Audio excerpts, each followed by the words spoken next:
Looking for a college that feels like home and opens doors? Welcome to St. Cloud State, where Huskies come from all walks of life to chase big dreams. From small-town Minnesota to across the globe, SCSU is a place where everyone belongs. Whether you're into esports, student orgs, or cheering at D1 hockey games, there's always something happening on campus. And the best part? It's affordable, so you can focus on your future, not your finances. Come see it for yourself. Schedule your campus tour at St. Cloud State University, the home of the Huskies. Let's go Huskies!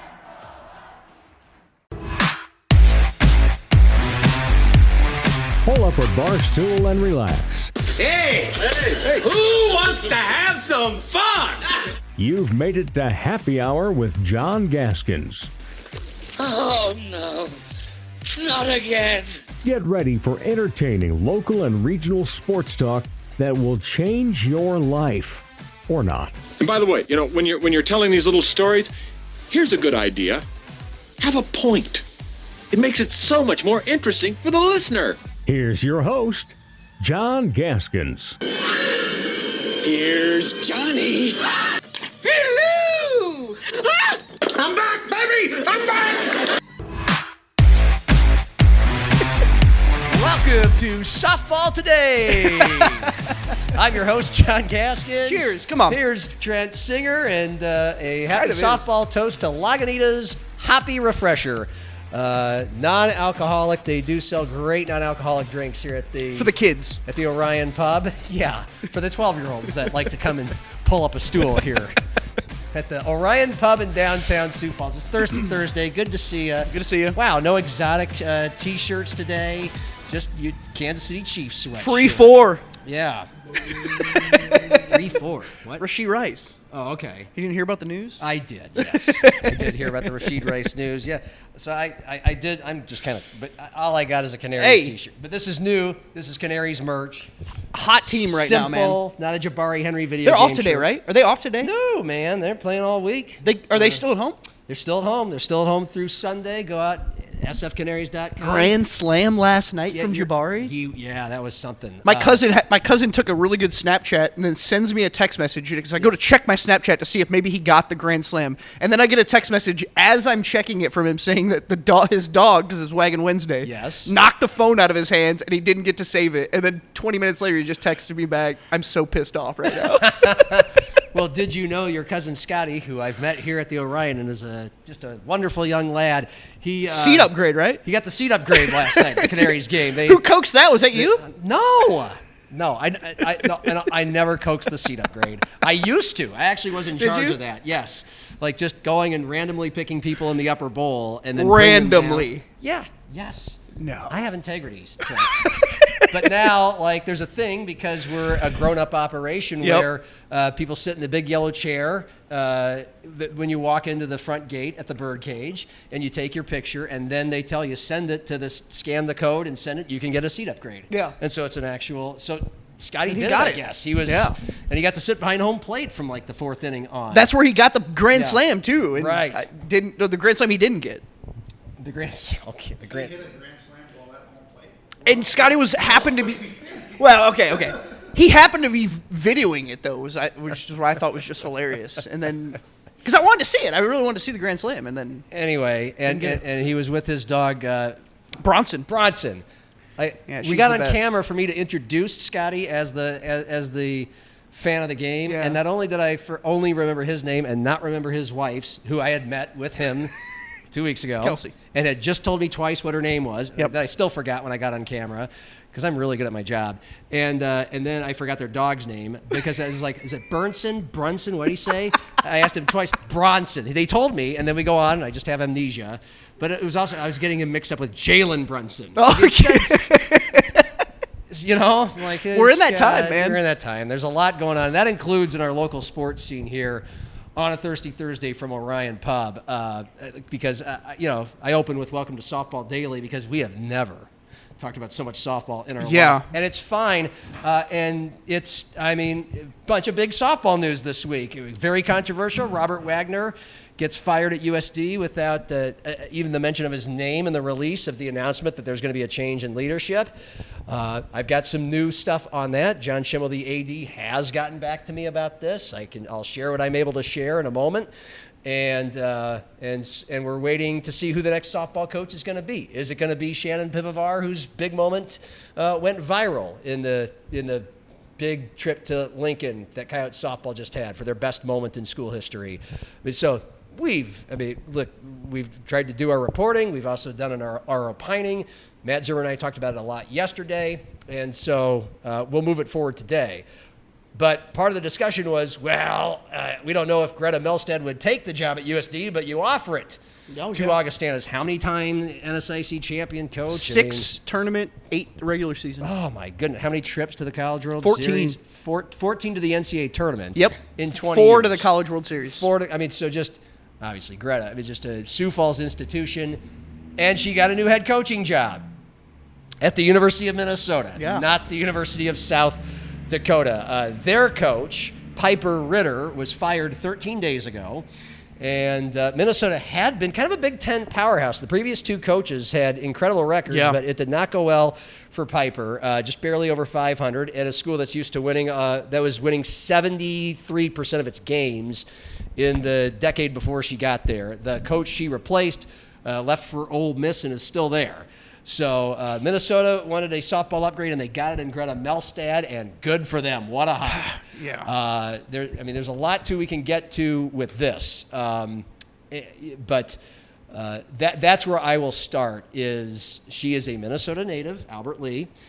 She went to college and played softball at Carleton, which is in the Twin Cities area, Division III.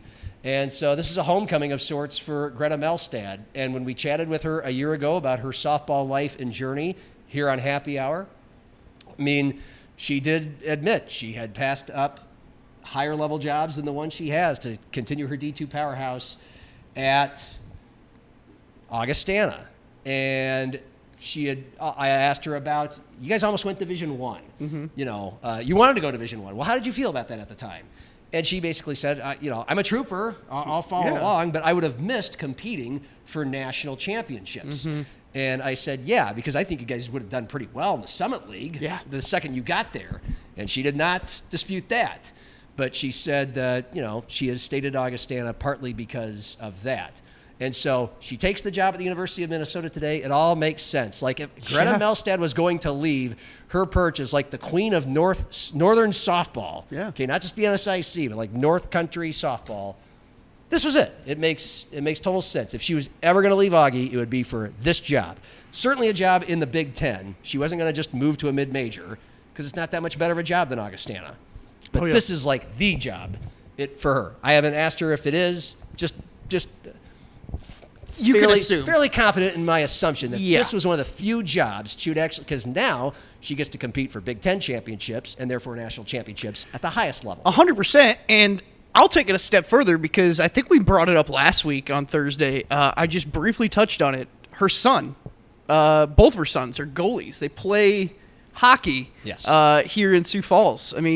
Talk about a change of scenery for her sons and getting the opportunity to now play in a very hockey-centric place in Minnesota. And then on top of that, playing for a program where you will obviously be expected to compete for national championships. You're playing in the Big Ten. What an opportunity, man. And all the reaction I've seen on social media from Gophers fans has been just so positive. I think they're excited about this hire too, and as they should be. An outstanding coach and human, really, that they're bringing along. I'll make it no bias or not hide my bias at all in saying that she is literally maybe my favorite coach at Augie.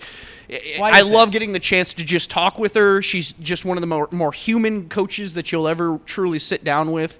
And there's a lot of those at Augie. I'm not, knocking any of the other ones, but there's something about Greta. There's a charm there when you talk to her. I interviewed her for 15, 20 minutes for a story I did on Kiera Lubavitch last week. And then we talked for 30 to 45 minutes about her sons playing hockey. Yeah. It's just like that with her, right? And little did I know, there may have been some conversations certainly happening at that point, and probably hockey was on the mind for her. So an awesome opportunity. My understanding is I think she's bringing Kelsey Thompson with her. Okay. And so, that's out of the question as far as, bumping up her in that position. An awesome opportunity for Kelsey Thompson. She's been a crucial piece of her recruiting process while she's been a coach at Augustana too. Kelsey Thompson runs South Dakota Renegades team, a club team where Augie has gotten a lot of players. And yeah, man, I'm really, really curious to see. I'll be following closely some Minnesota softball, a program I didn't care about at all before, but now I love their coach. And you know, kind of the Ben McCollum effect for me. Well, the McCollum effect? Well, I kind of started following Iowa basketball when they hired Ben McCollum. Gotcha. Yeah. Okay. Now I see. You tracking? It's tracking now. Thank you. Ditto on everything you just said about Greta as a person. And you've mentioned how Gopher fans, from what you've seen, have been excited. I mean, Cordell, video producer, illuminated me to somebody went and dug up a tweet from our show, this statement from Greta. I'm going to guess these are Gopher fans like, who is this? What is she about? Whatever. And just and they found this.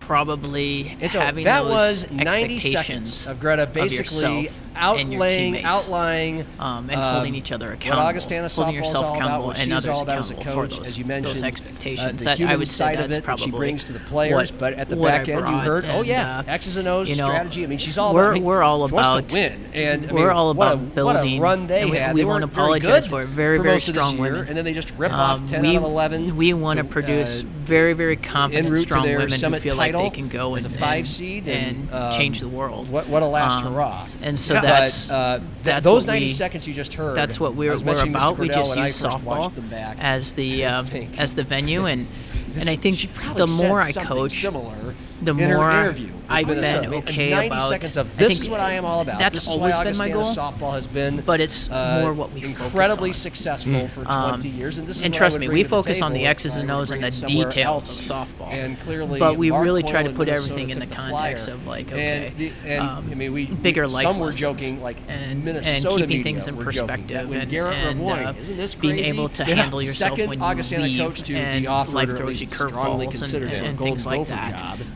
And I Garrett think stayed. that's and when really Matt and I were talking what my about this job yesterday, is. Zim and I were like, well, maybe she'll stay. She wouldn't go to USD because she got such a great gig at Augustana, and USD is probably not that much better of a gig. And she got the kid in hockey and just stay put. But like Garrett Raboyne. Yeah. But like he turned down Minnesota probably for a lot more money.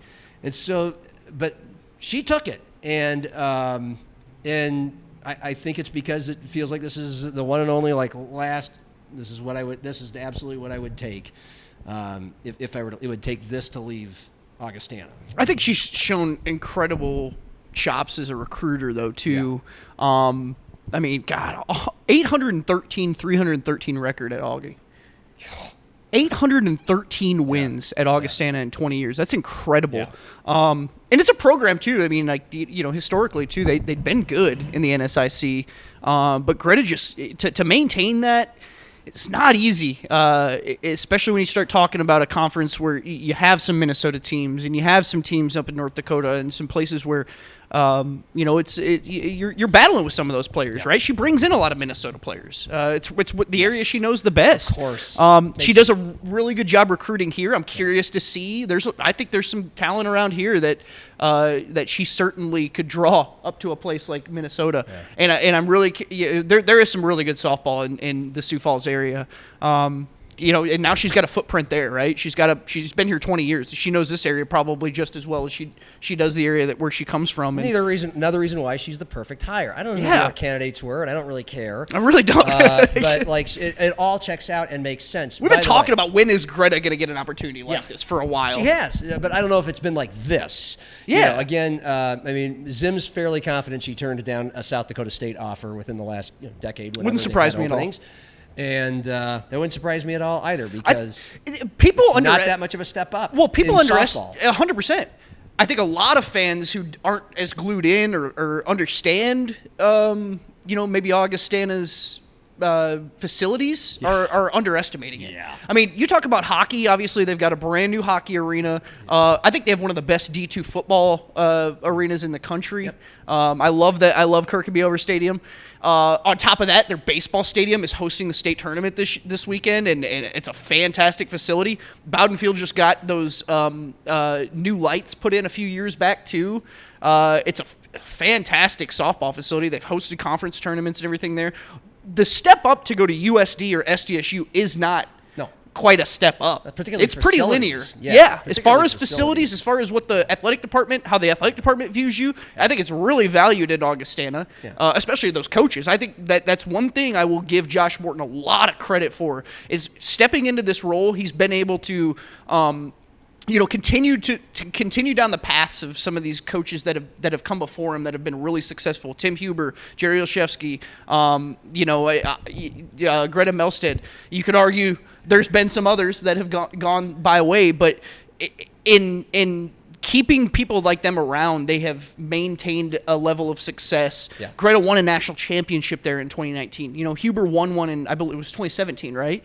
So 18. You're talking 18, yeah. So you're talking about like two coaches that, we've heard a lot of chatter that they probably could have gone on for better jobs. I think OJ's right in that same conversation too. And they've stuck around because there's value there that a lot of people really don't, from the outside, don't see. I mean, you just go there and see those facilities because they are some top-notch facilities. And I'm in agreement when you talk about viewing a job like USD and SDSU as not quite a step up. It's a little bit more linear than I think a lot of people would expect. Well, they operate like a Division I operation. Yeah, and it's intentional. They wanted to very badly go to the Summit League in Division I, and the Summit League wouldn't invite them. And so they'd already made some commitments. They'd already been updating facilities like baseball and softball. And Elman's getting a huge upgrade right now. That was built in 2010, long before any days they had Division I in mind. And it's not big, but it's beautiful. Yep. Obviously, Midco Arena is a division. It's the smallest, but still Division I quality. Yep. And who knows? It might happen someday. Summit League could use some teams. Yeah. But anyway, they operate. But what's been the advantage of that is, again, they pivoted. Stephanie Herseth-Sandlin had a lot to do with it, but so did Josh. And together they have pivoted to, okay, we're D1 hockey and we're D2 everything else, like Mankato is, like St. Cloud is. State. And it's working, and it keeps them elite at D2. And but for Josh Morton, it's a big moment, even though it's quote-unquote only softball. It's not one of the big sports, but it is 100%. Big because Greta's made it so big there. And look, you are so correct. Like, he hasn't really had the opportunity to make the big hires.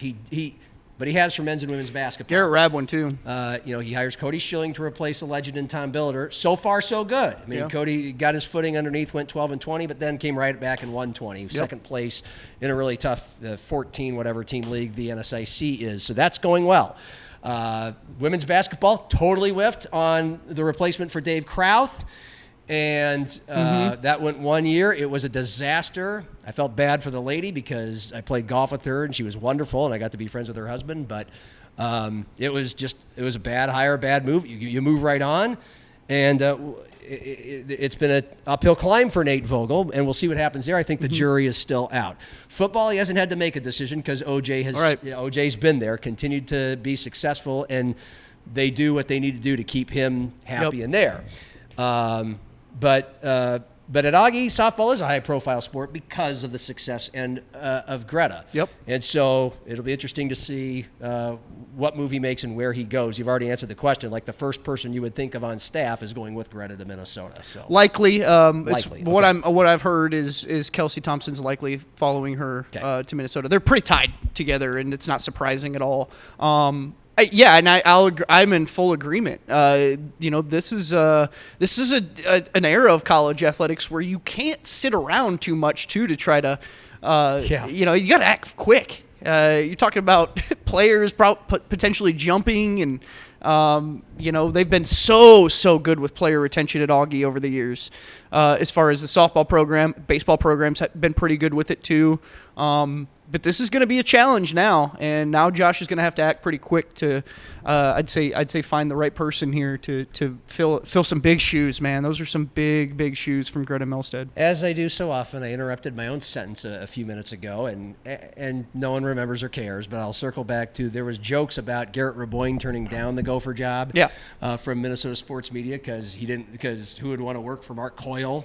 And I don't, you can Google Mark Coyle and you can go ahead and do that, but I don't think that's the reason he turned it down. No, those are just jokes. But obviously, Greta Melstead doesn't mind working for him because, again, you're going to a place that has had success in softball and went through 6 lean years. So guess what? She's probably well welcomed. And what were you snickering about? I just say they're very similar scenarios, vastly different opportunities. Interesting. The pressure isn't quite there for softball as it is in hockey. No. But I will say, like, I love the similarities you're striking, right? You got one coach here who was so content, but he's also, like, only been here a few years and wants, he loves this place and wants truly to see what more he can get out of it. Yeah. And Greta's been here 20 years. So the scenario, right? They differ in that sense too. Greta's this opportunity for her, like, it's been a long time coming. We could talk circles around that, but I've been saying for probably 3 or 4 years since I've really been covering this team and this program closely. When is Greta Melstead going to get on the radar of some big programs? And here it is. Yeah. Well, you can get on the radar. It's another thing to get hired. Maybe she applied for the job that Piper Ritter got. Piper was an assistant for a very successful coach that moved on to Ole Miss. So 16-36 this past year. Mm-hmm. So there's work for Greta to do. And in this day and age, a lot of coach leaves. A lot of players are probably going to leave. But maybe they'll stick around for her. And she probably has an idea of who to bring with her, either from Augie or who she's already been trying to recruit to Augie. And the last point about this is you almost never see this hire, this day and age, this kind of hire from the big sports. You don't hire in Power 4, especially Big Ten, like the biggest kind of most prestigious Power 4 league there is. They don't hire Division II coaches. No. They don't. I mean, even Ben McCollum had to go to Drake before he went to Iowa. Yep. Yeah, it only took a year because he went 31-4. Immediately proved it. But that is, to me, that's a thing, like, Ben McCollum is a perfect example of why I think coaches should be looking at the D2 level more. I think there's a lot of coaches that get passed up that don't get that opportunity. Yeah, but when you're athletic director and a president of a big university, you just can't. You used to be able to. You can't justify a D2 hire, even if it's the best person for it. Those coaches have to go somewhere first to prove it.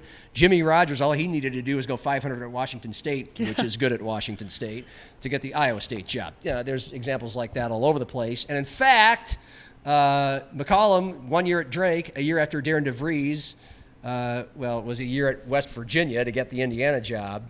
Anyway, I buried the lead of our guest today. Eric Henderson's on the show today. Hey! Hendo! Maybe we'll have to re-record the opening. Just kidding. We have a thing called social media. We have a thing called social media where people will, find out Hendo's on the show. But I guess in softball, either in softball it's more common. I don't know. I don't really care. Has to be. Or Greta's has such an incredible resume as a D2 coach and knocked her interview out of the park so well. And the recruiting footprint, all that, Minnesota girl made so much sense that's maybe the rare time you're going to hire a Division II coach. But she gambled on not taking mid-major jobs to get this one, and it paid off. She just stayed and kept Augustana awesome. And just a hats off and thank you for your service, and we'll miss you. For sure. And we'll get her on the show at some point. When things have settled down over there. Now to mid-major softball and the USD situation. I've got some new information. There's only so much I can share, but I think I want to carry the conversation forward because there's so much vitriol, and when a coach leaves or is let go and there's mystery over it, and the university says very little about it, and you don't hear anything from the head coach after he releases a tweet, then. Now people start talking, and now people start accusing, and I've heard from both sides. And you go out to Happy Hour with John Gaskins on Twitter. You can see some responses as to people who think they know what's going on over there. And I'd love to get your reaction to all this. Any dots you've connected from your perspective? Well, I think the thing that really unsettles people is after you have a season like that. and you see a change of direction, you automatically assume that there's something behind the scenes that we're not truly seeing. So everybody already wants to go ahead and connect the dots. I think the reality is that a lot of times there is stuff that the common fan and the common person just doesn't know. Yes. And decisions are made, that reflect that. It is hard to evaluate because they just did put together this crazy run where they're 20-34 or whatever it was, and they win a game at the NCAA regional, which is not easy to do for a program, especially a program that comes in as a 4 seed like that. And you automatically just start kind of making your own assumptions of what's going on, and I think it's best left up to the people who are making these decisions to address it head on. Yeah. I mean, it truly is. And, a lot of times there's not the right time to say it, or when you're in the middle of a turnover or a change, you can't. I expect that we'll hear something from John Schimmel at some point, but, I trust that the decisions were made in the right interest of the players in the program. Yeah. So far, instant reactions on Twitter and by me on this show, by Zimmer yesterday, were everything you just said. They had the greatest run, the greatest season in school history, and what the F? Yeah. And then the man's name was not even mentioned, and he was not thanked for his service, 10 years to the school. Well-documented, under-facilitated, under-resourced program by both the previous administration and this one. Whether that's absolutely true or not, I don't want to go to the details, but it's not a hotball It's not a softball hotbed. By the way, non-alcoholic drink, and I didn't have any alcohol before this. It's a hotball soft bed out here. Tough place to win in a lot of sports, including softball. The nature of the size of the town, the weather in a spring sport, all that. Okay, and so he did the best he could, and he came. So we've gone through all that, like it just. Whoa, but the record wasn't great, and you have an athletic director, as we have documented, within a few months on the job. Bob Nielsen's retiring. Some have alleged that he was forced into retirement. Can't confirm that solidly, publicly, but that happens, and he makes the right football hire, and he makes the right women's basketball hire, and then he gets a lot of controversy and flack for not renewing Eric Peterson, who to this point, love the guy, and he did an awesome coaching job last year with so many injuries, but Petey's never reached a Summit League tournament championship game, and after 5 years, no matter what you inherited, that's tough, and this guy isn't the guy who hired him, and a lot of athletic directors want to hire their own coaches, and so having said all that, those are the conclusions we rush to right now. How dare they not acknowledge how unclassy? You've seen the reaction from a lot of angry USD fans. From Zim and I, we just kind of go, well, that's a head scratcher. That's telling that nothing was said. Yeah. But maybe, just maybe, you basically said everything that I was going to bring to the table today. We don't know the full story here. Yeah. Perhaps there is a good, solid reason why John Schimmel did not even acknowledge Robert Wagner in the release about there being a change in leadership in softball. And look, again, you can follow my Twitter account. There's been accusations as to what was going on, and I'm not going to sit here and pretend I'm going to give them oxygen. I just kind of did, I guess. But I can't because I don't know who these people are with the accusations.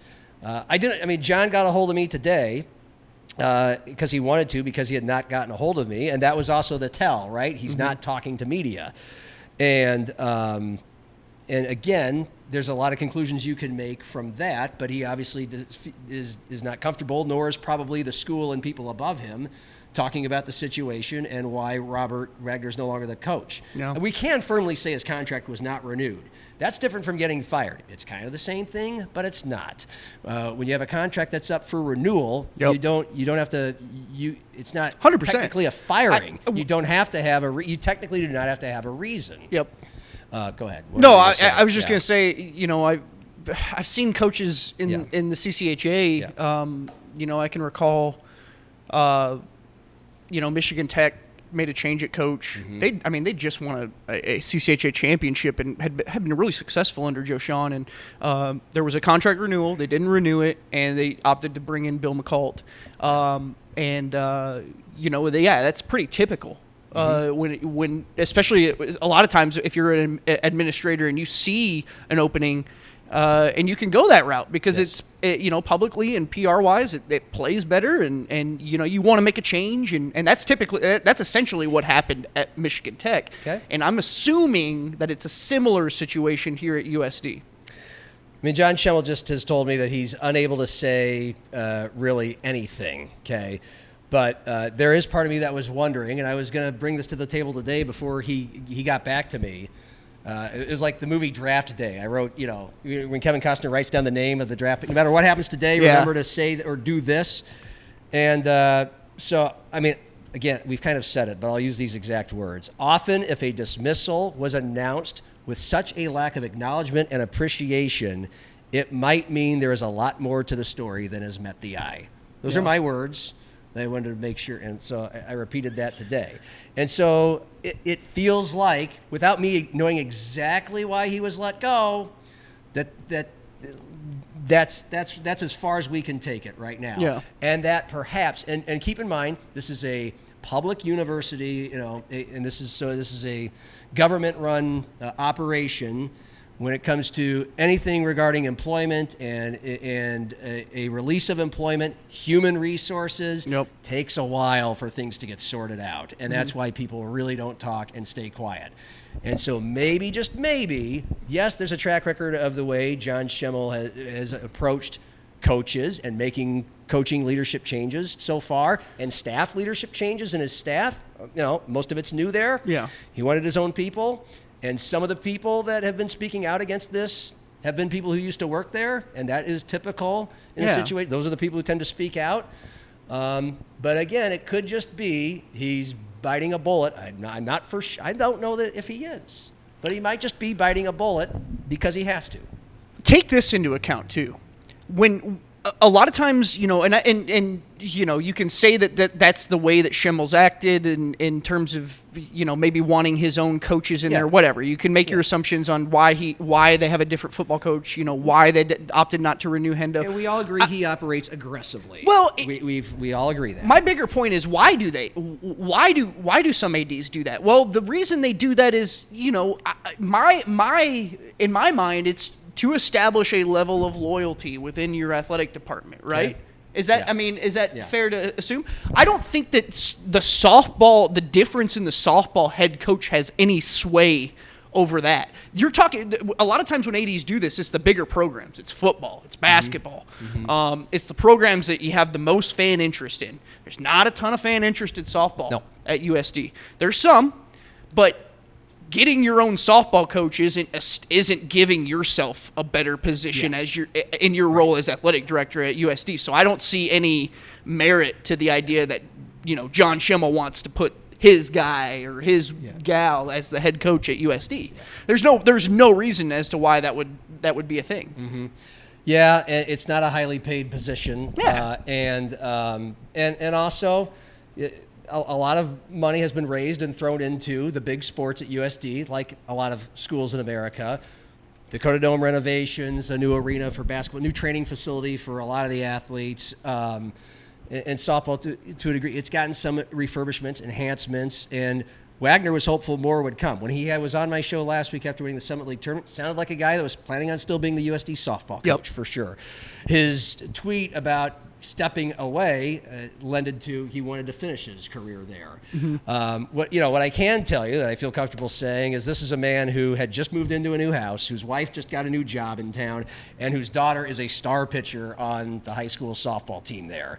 So even though he was kind of getting up there in age, and it's been a guy who coached most of his career in the Pac-12 and was not used to these sort of adverse conditions and limited resources and slugged through winning about 40% of his games throughout his career before this lightning bolt the last 2 weeks.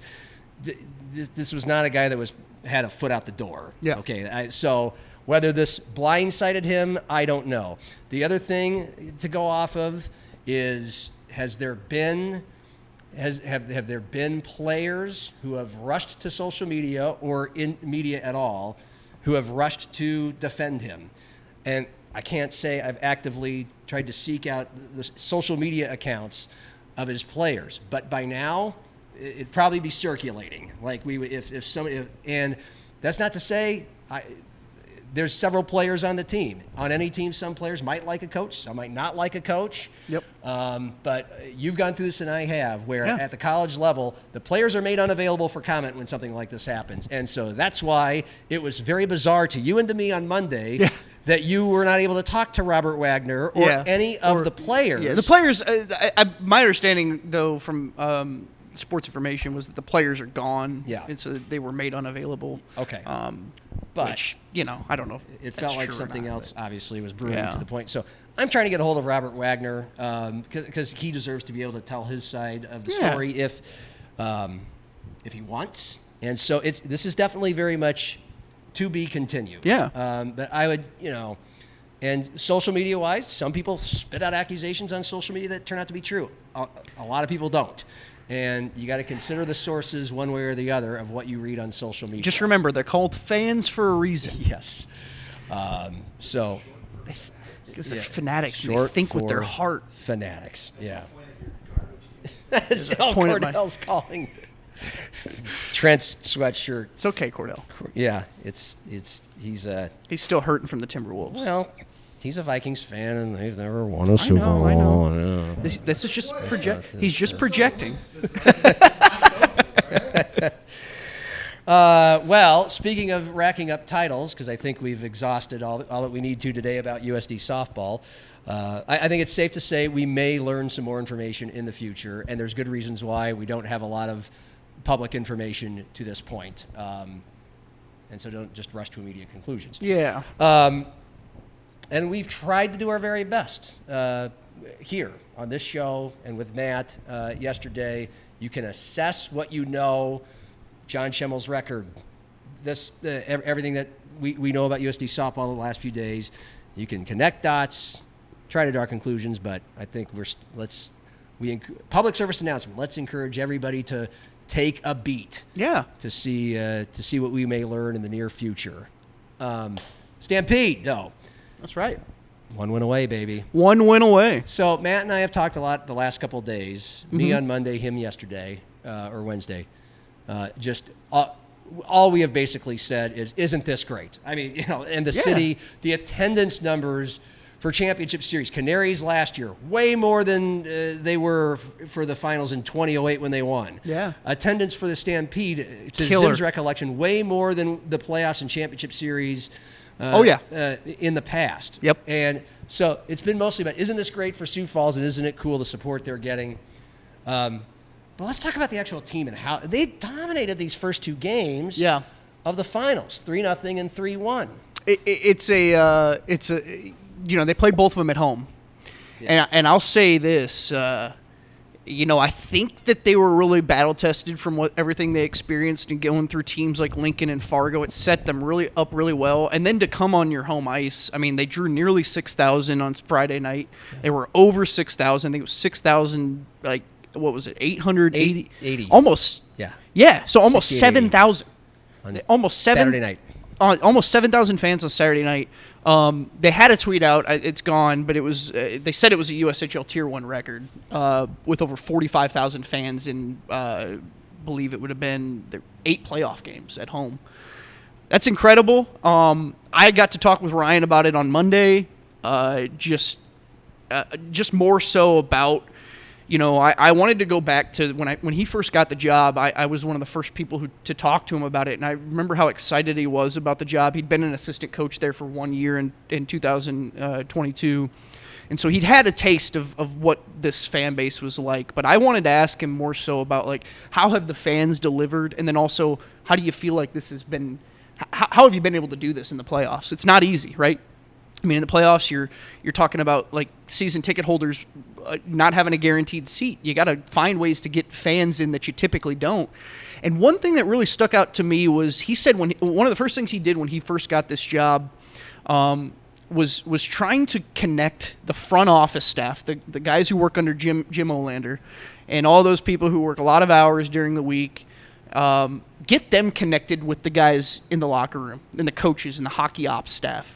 And that, making them feel like they're all kind of part of a family. Let's celebrate the wins together, right?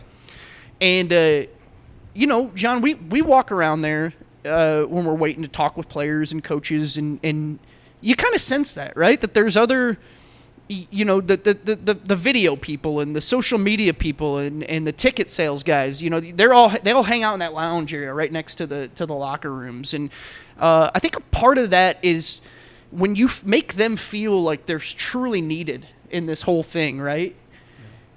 You make them want to bring fans into the door. Yeah. And it's been a motivating force, I think, for everybody. Top down. He said that the players on Sunday spent the day texting guys like Corey McDonald, the executive vice president, works in ticketing, texting the people who work in ticketing and thanking them for making that experience possible. Like, these are the players sending personal text messages to people who work within the front office, and that's empowering stuff. I mean, when you're working, a day in day out job where it can sometimes feel pretty thankless to get words of encouragement like that from the players, that means a lot. And then in turn, the players want to go out and play. They feel obligated because there's 6,000 fans up there, and they want to perform in front of them. They don't want to let those fans down. So I think it's worked hand in hand. And I wrote about that today in my column of how that kind of has been a sort of hand-in-hand deal. But yeah, you talk about the team on the ice, man. This is a team that I really, really like what I see 1 through 4 in those lines. I think defensively, Matthew Grimes has been one of the best defensemen in the USHL in the playoffs this run, and Noah Minoso, who's an Augustana recruit, just an outstanding defenseman. They've got Jake Prunty on that team. He could be a top 15 pick in the NHL draft next year. He's a rookie this year in the USHL. He leads all rookies and all rookie defensemen in scoring, and so there's a lot. There's a lot to take away from this team, man, and it even goes to Tony Gasparini and making some great offseason moves, bringing in guys like Tobias Omen, who had that amazing top-shelf goal to get the scoring started on Saturday night. Bringing in a bunch of different guys and a goalie, too, who Ryan has spoke endlessly about being the best in the league. Usually it kind of starts there, right? Softball and baseball, it starts at pitching. It's not the whole thing, but a sport like soccer or hockey, it's the goalie. You got a good one, you got a chance every single night. And gives up only 2 goals a game, 94% save percentage. I'm guessing that's near the top of the USHL. You ask his biased coach, yes, he's the best goalie in the league, and it kind of starts there. But the other thing I found intriguing about this team, I mean, the proof is in the record. It's what I find interesting about the story of this team is that they had the second best record in the USHL, but they play like and consider themselves underdogs with a chip on their shoulder. And part of that is a story you've already told, we've talked about here, that a lot of these guys got cut from other teams. A few on the team got cut by Fargo, the team they just took out. And they've won a lot of close games. I mean, 4 of the 5 games in the Fargo series were 1-goal games. That's hockey. The scores aren't very high. It's usually 1 or 2 or 3 goals, but they've had some sort of grit that gets them through and allows them to. It's tough to win all those games. There's a lot of them. It's tough to win all of them. They won 4 in a row, including 2 on the brink of elimination. No, they didn't win all 4 of those, obviously, but they won 2 in a row on the brink of elimination. There were 4 combined. out of the 5 combined, games in the series were 1-goal games. Yep. You can't win 4 games in a 5-game series. Yeah, but they won the last 2, but in this one they're cleaning up. But it's like they're clearly through 2 games. Correct me if I'm wrong. This hasn't been puck luck. They've outscored Muskegon 6-1, and so. But I think even though the stats or the records shows they should be playing for a championship, we shouldn't be surprised that they've won 2 games with incredible home ice, and yet they still operate like they're underdogs, and to the point where, as we learned after the game on Saturday, for the first time all year. Yeah. Club ownership offered to fly them to Muskegon, Michigan. And they said, nah. And they said, no, we'll take a big, long, dumpy bus. I mean, sure, it's a nice bus, but he says it sucks bus rides suck. You've been on, yeah, you've all been on fun. Them. And that's at least 10 hours, I'm guessing. And when you're with the boys, when you're with the boys, it's different, right? I'll say this, and we asked him. Cordell says, no, it's not. Bus rides suck. For them, it's different. They've been, and we talked about this, John. They've spent the last 2 series saying they just want to play another weekend. We just want to play again. Well, now here's the game. This is the game you've spent all season playing for, right? This is the one, and here they are. I think a lot of what you talk about too, though, with it being kind of their identity, right? That identity, that DNA starts from the coach. Of course. And Ryan Crothers is a Northeast Long Island guy from Farmingdale, right there on Long Island, and he had Ethan Wittenbach, who was one of the top players in college hockey last year on his first team last year. He's from Long Island. He's got guys from Staten Island. He's got guys from all up in that Northeast area on that team, and that is part of it, right? It's rugged. It's a rugged, brash city. And when you're in I'm not a big New York expert, but I think I understand it. When you're from Long Island, you're literally on the outside looking in. Yes. Of the big city, of the big party, of where it's all at. I like the Game 1 story, right? The Islanders compared to the Rangers. Enough said. Their Game 1 story, a guy named Joey Macrina, the shortest guy on the ice. He's 5 foot. He's not even 5'6". He's 5'5.5", and they list him as 5'6".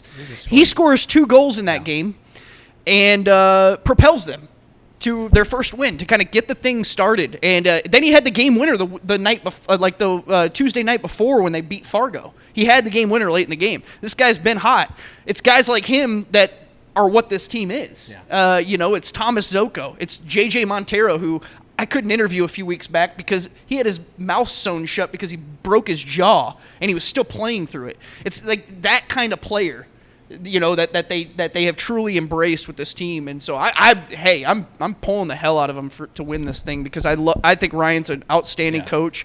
He another guy too who, amidst all this stuff going on, I sent him a message on Monday or on Sunday night and say, hey, just want to get ahead of it. Can I chat with you early this week before you guys head out? He said, whenever you want to chat, Trent, you can always chat. Thank you for everything you do. Like, that's just kind of who he is. Yeah. Called him up, texted him Monday. He says, hit me up at 2. Answers the phone. He's just always making himself available. Just a great dude, and I'm pulling for this team, man. Yeah, as Zim said yesterday, you want him to just get it over with, win one of those 2 games in Muskegon. Absolutely. The sooner the better. There'll be watch parties at Buffalo Wild Wings both nights. I was there when they captured it 7 years ago, and it's, they're going to bring that cup back here and do some sort of ceremony. Let's not kid ourselves here. They have, for whatever reason, they've connected really well to the city and the community, and that's not lip service. It feels true. You felt it if you were there throughout the playoffs, but in my personal case, Saturday night. And I'm sure Buffalo Wild Wings will be rocking. But as Zim said, wouldn't we love to see a Game 5 in Sioux Falls to see what kind of crowd there would be? It would be a hell of an environment, but I don't want to get to that point, man. There. I just remember watching the Canaries lose last year, and those crowds were great. There's a little PTSD. There's some PTSD. I have convenient amnesia. I just tried to remember, seriously, just how awesome it was to have that many people. Were you at those games? Yeah, Cordell was there. You were at 1 or 2 of them. I was at both of them, yeah. I mean, it was just insane for 2-3 hours, those last 2 games. I mean, the crowds would increase throughout the playoffs, but wowzer, were they big and wonderful. And and the Stampede have experienced this. There's nothing like it. And speaking of that, Canaries are 5-1 to start the year. Hey, go Birds! And Thursday, Friday, Saturday nights, plus Sunday 4:05. Chances to go catch some early. Chances to go watch baseball. Jabari Henry hit a grand slam and then drop your phone. Yes, indeed. It's been beer league softball out there the last 2 days. Has it? Yeah. I mean, 2 7-inning games, 9-6 lost game 1, 11-7 was win wild. game 2, 9-6 in 7 innings. Yeah. 11-7 in 7 innings. And then last night was something ridiculous too. It was like 10-6. That's fun, man. But we're back to, at least for the Canaries, back to the top of the pitching lineup. Look, we had a full interview with Mike Meyer. Actually, we're going to hear from Canaries president Brian Jamros. Oh, cool. On this show today as well. About just the ballpark and everything beyond the baseball that the Canaries are providing and the stuff that you keep hearing about. Maybe a new park someday and all the things that the owners continue to do to make things better for the players and the fans. I think I remember hearing you talk about the new park on the radio like when I first moved here. Oh, I mean, before the Riverline thing. Was it before there was actual space? Where would you put it now if you were going to do it downtown? Well, where would you put it? I mean, I don't want to give everything away, but we talked about a possible new location. I mean, there's 130 acres that are going to be available in a few years. Where's that? Where is this at? Okay. Oh, you're talking about the steel. I can't tell if you were screwing with me or not. Yeah, where Smithfield is. Yeah, Smithfield area. Yeah. Yeah. So, but it's going to take like 4 years to tear down Smithfield and just have the land ready for stuff to go up on it. But there's 130 acres, so a lot could go up there. And it's just going to make downtown even bigger. And you got the other side of Falls Park there, and yeah, that'd be a beautiful backdrop to walk into a baseball park, wouldn't it? It'd be pretty sweet. But it'd be a long way down the road. So for now, it's no, it's just right down there. We got the thank you. We got the charming old place where everybody knows your name, or something like that. All right, thanks, Trent. Yeah, appreciate it. Of course. Good times, great oldies. Oh yeah. Thank you, Cordell, Go herd. Producer Cordell Wright. Eric Henderson, Brian Jamros of the Canaries coming up. That does it for this week on Happy Hour. So a happy hour, hoppy, refresher. Happy hour. Cheers.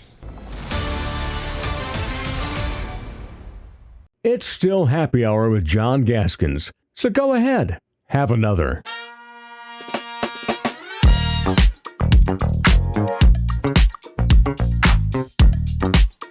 Well, as the old Michelob beer commercial from the 1990s used to say, some days are better than others. And when we get a chance to talk to Eric Henderson here on Happy Hour, those days are better than most others, with all due respect to most days and most guests. You know him as the 6-year coach at South Dakota State before he took over at Drake this year. In Brookings, he won 68% of his games, 80% in the Summit League, 4 regular season conference titles, 2 Summit League tourney titles. He won 19 or more every non-COVID year. And on to Drake, he went in his home state of Iowa, where it has been a year. And we will be catching up on all of that. But it is great to see and talk to Eric Henderson. Who, by the way, are you in the witness protection program? Where are you talking to us from there? Is that a jail cell? Do I need to bail you out? Help. No, just kidding. It's, I'm just at home right now, actually, in the office at my house. And man, it's good to be back on with you, John. You're a good man. And we certainly miss aspects of South Dakota and Brookings and South Dakota State. The people up there are tremendous. But we're doing good and we're happy here and things are going well, my friend. How often are you ever in touch with some old friends, coworkers, players at SDSU? Yeah, a fair amount of friends and coaches. Coach Pete and I are still good friends.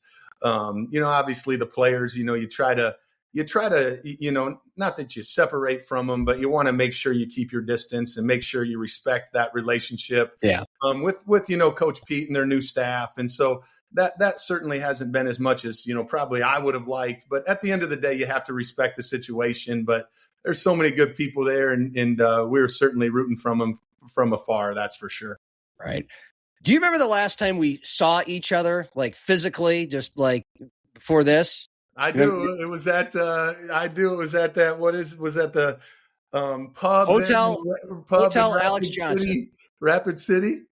Hotel Alex Johnson. Yes. You got it, buddy. I was grabbing a sandwich actually with my wife, watching Griffin Goodberry, thinking he was going to be a jackrabbit. Yes. Yeah. You were in Patty O'Brien's, the restaurant grill downstairs. I was staying there. I don't know if were you staying at the hotel or you just happened to stop by? That's where you had lunch. No, that's where Alicia and I had lunch. We were out actually in Deadwood and making a little bit of a trip out of it. And then also watching Griffin and some of the other boys. And that's really how it happened. Right. Well, actually, I think you were, if I'm not mistaken, you were there to watch Blake Elwine. Because this was the double A's. And so anyway, I come down there dripping with sweat and and you're sitting in there. I'm going down there to order my lunch before I go call state tournament games. And you were like, what are you doing here? And I'm like, I live here. We do. Yeah. And I'm like, what are you doing here? I'm here to see Blake Elwine. And a few days later, you're off to Des Moines. And so that was obviously an interesting point in time. A lot of things moved fast. And, Drake needed a new head coach, and you had done really well at SDSU. So, since it's the first time we've talked since you've last been the Jackrabbit coach, take us back to that time and, what goes on? You got a call, you have a decision to make, and how'd you walk through it? Yeah, it's it doesn't seem like that long ago, to be honest with you, John. Things go so fast and stuff, but it really does work very fast. And it, just to keep things simple, you get reached out to and I wasn't going to leave a special place for just any place that's for sure. But, when Brian, the athletic director here at Drake, called, I knew it was something that was always, maybe intriguing to me, coming back to the state where I grew up, the tradition that they have here at Drake, and then the support that they get. It was hard, but there's a lot of things that lined up, and you never want to go to a place where, the support doesn't outweigh the expectations. I felt like that was true at Drake. Playing in the Missouri Valley Conference was something that really, really was exciting and intriguing to me as well.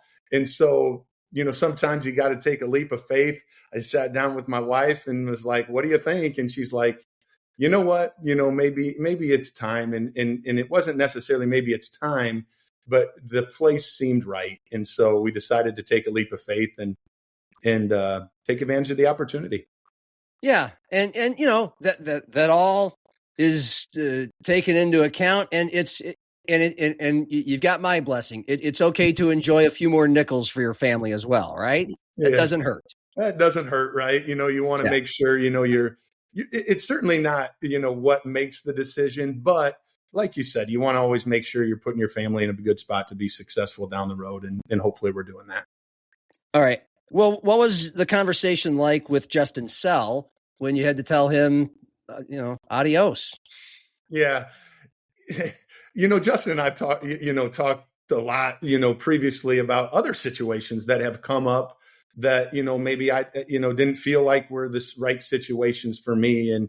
And so I just, it wasn't, I don't think it was a shock to him or anybody in the administration that, there was going to be some opportunities and, if this one came up that, maybe I would look at it a little bit deeper than I've looked at some other ones. And so just being transparent with him, I think, was really, really important. And I know Brian and him had talked and about, what type of style of coach I was and things like that. And so, just a mutual respect, for Justin and being transparent throughout the whole situation. Obviously, what he's done at South Dakota State is sick, right? I mean, since the division, since they've been Division II, it's been incredible. And so I still have a ton of respect for him, talk to him a fair amount, and just, but it's just being transparent, right? Don't give anybody, don't make it a surprise for anybody. Yeah. Did he ask you, or did you offer input on who to replace you? No, honestly, it was something that, I think, when you're in a situation of administration, you probably have thoughts in your minds of what's going to happen. And you have to be a forward thinker.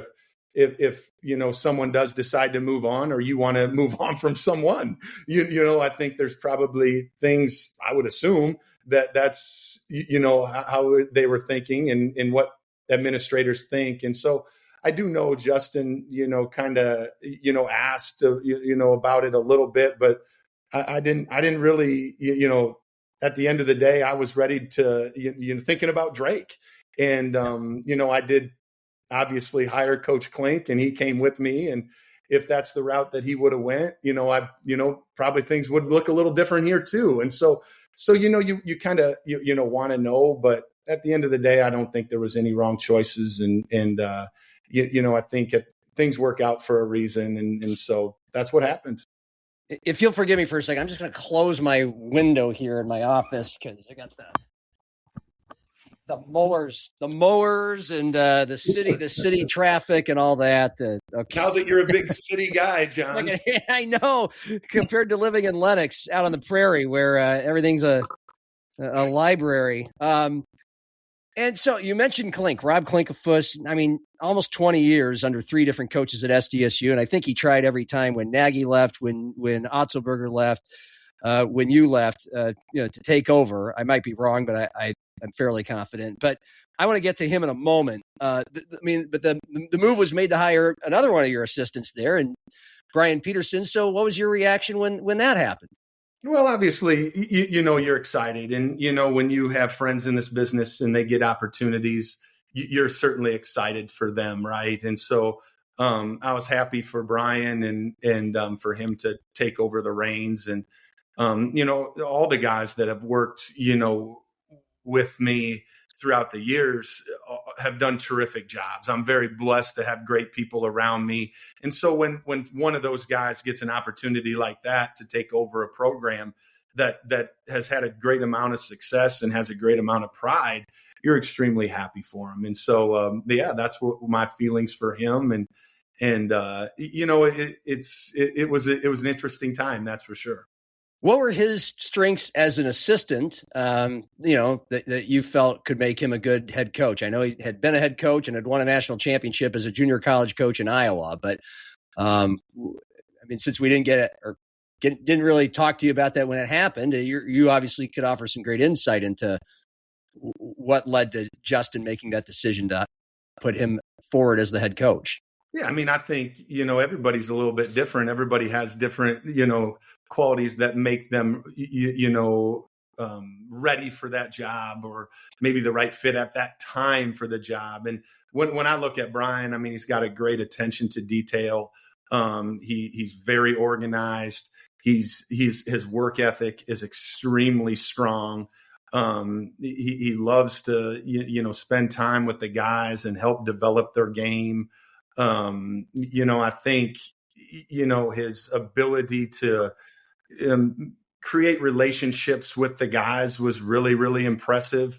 He's had some experience being a head coach. He won a national championship, at the junior college level. And so I think he's been able to prove that as well. And so he does a great job, and he'll continue to do a great job for the Jacks. All right, so here comes the tricky part, though. Whether it's going to be him or Rob, if the hire's going to come from within, and it did at SDSU. You're a head coach, and it's the NIL portal. Anyone can go anywhere, anytime era. And so when you started to think about your roster at Drake, you ended up bringing Owen Larson over from Brookings, where you had a pretty outstanding freshman year, and Griffin Goodberry, who you went to Sioux Falls to see in the state tournament the day after we saw each other in Rapid City. No, it's okay. It's all a blur, and they're both great players. But Blake had a year left at Huron, but Griffin was going to graduate from Sioux Falls Christian. You watched him win a state title, and then you took him to Drake. How did you go about, and then Bryson Ball as well. How did you go about, from the point you accepted the job at Drake? How does that work with just convincing or trying to convince some of your guys to go with you? Yeah, I think you're trying to set me up here, John. It feels like. Just kidding. No, but it is tricky, right? It is tricky because we have obviously I loved, the guys that I was able to coach at South Dakota State, and I'd love to bring them all with me. But at the end of the day, you have to kind of evaluate every situation that you're in. And, looking back on it, to be honest with you, the one bit of advice I have gotten from others that have been in the same situation is, Hendo, you probably should have brought way more players than you did. And, which is an interesting concept and an interesting thing to think about. But at the time, it was something where, when one of your assistants gets the job, and you have to tread a little bit lightly, right? And you don't want to make sure you're doing the respectful thing with South Dakota State, but also, making sure you're looking out for Drake too. And, when it first came up that, I was going to go to Drake, Owen, decided that it was something that, he thought we would be very, very interested in, and him being from Iowa, it made some sense. And so it was a tricky situation, but at the end of the day, we had a lot of South Dakota kids too. And I didn't want to necessarily, break up that what they had going on there at South Dakota State. They had a lot of guys returning, and had a chance to be extremely, extremely good, because retention is still, I believe, one of the things that can create a lot of success. And South Dakota State was getting a lot of guys back, and I didn't really want to break that up, but with Owen being from Iowa, Griffin not being there yet, Bryson not being there yet, but also wanting to bring some guys along with me that I had some continuity was really important. So that's really what my thought process was throughout that time. Yeah, I mean, it's nothing unusual when a head coach takes over a new role. And with all that said, what you're saying is, I mean, you felt you had a belief that there were more Jackrabbits that certainly could play in the Missouri Valley Conference, be competitive, and help you win games at Drake. I mean, so you kind of answered a question I was going to ask you, but I'll still ask, like, after a year of it, how would you compare the level of play, the style of play, going from the Summit League to the Mo Valley? Yeah, it's certainly some of those guys could play in the Missouri Valley. That wasn't a concern of mine at the time, and it's certainly not a concern of mine now either. Right. But when you compare the leagues, there's certainly a difference. I think athletically, I think physically, the style of play. I think defensively, the Missouri Valley Conference is probably better overall, more physical, more athletic. That's probably the biggest changes that I've seen throughout. After 1 year, obviously there'll continue to be more. We got 11 teams in our league, John, and I'm telling you, every time you go to battle, it's a war. And with the Summit League, I can't remember. I think they're down to 8 teams now, or I'm not even sure what it is. With Denver leaving 9, yeah, it is. I think it's down to 8 teams, and so you really only play 14, league games, which is a challenge at that level because you have to find so many non-conference games. And where our league, we're playing 20 conference games, and it takes a big toll on our guys. And so that's probably some of the biggest differences that I've seen in my short time, being in both. Sure. Owen scores 10 points a game. He was your second leading scorer behind Jalen Quinn, who was I believe a first team all MVFC player. And, before we get to the season and Drake overall, how well, obviously the stats say it, did Owen acclimate to that? I mean, how would you describe his first year at Drake? Yeah, Owen really had a challenging year, and it was a year of growth for Owen. Obviously, he tore his ACL at the end of the year for us at South Dakota State, and so he really didn't do any, just was rehabbing all summer and pretty much all fall as well. He finally started to get into some workouts, but that's a hard thing to come back from, and there was just a lot of new things for Owen. And when you're with a new group of people, we didn't have 2 guys on our team that played together the year before last year, John.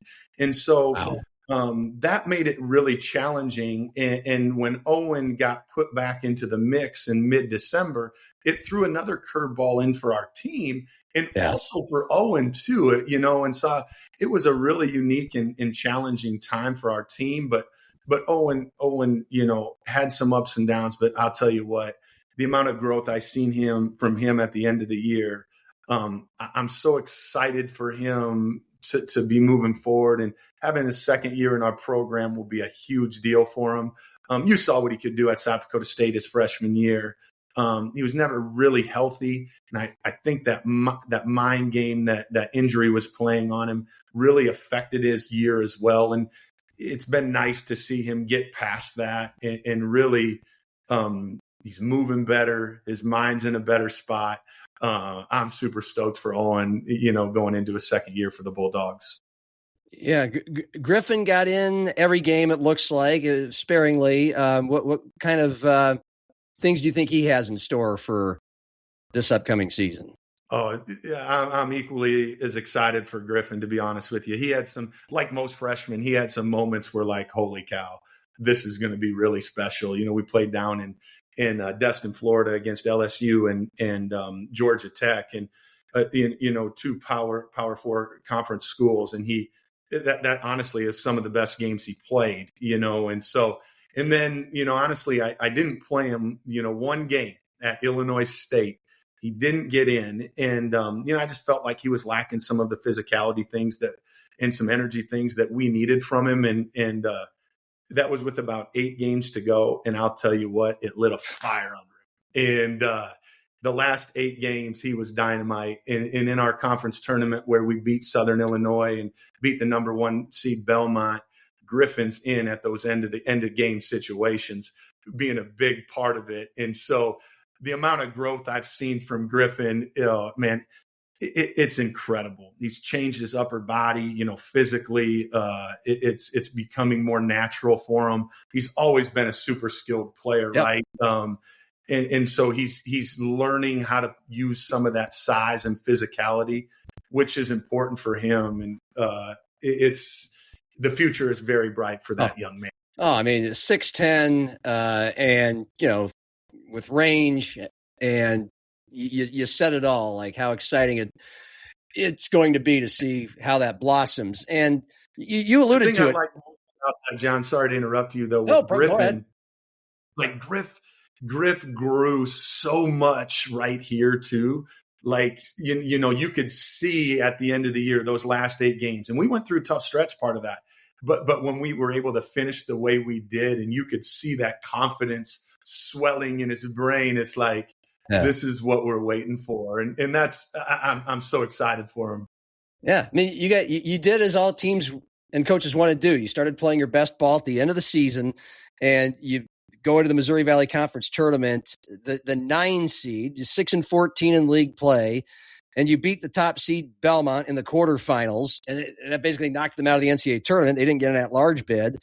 Then you lost in the semifinals narrowly to Illinois Chicago, the team that got beat by Northern Iowa. You mentioned how deep and tough the league is. Northern Iowa was the number 6 seed, and they win the tournament. But before all that, we'll put the full scope of your first season at Drake into full context. And this is going to sound a question you won't like at first, but wait till I finish.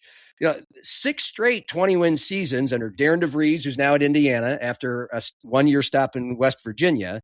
And in that 1 year, Ben McCollum came in, obviously, so many national titles at Northwest Missouri State, crushes it, wins 31 games, and goes to Iowa. Don't have to remind me they went to the Elite 8. The Sweet 16 loss kind of hurts. 3 straight NCAA tournament bursts between those two guys, 6 straight 20-win seasons. And you come in, it's 14-20. That's obviously rough, but you've given some context already, the kinds of hurdles, the kinds of things you were working with. I mean, and then a great finish that obviously shed some encouraging light going forward. But explain, from your point of view, just what the challenges were and what this season was like.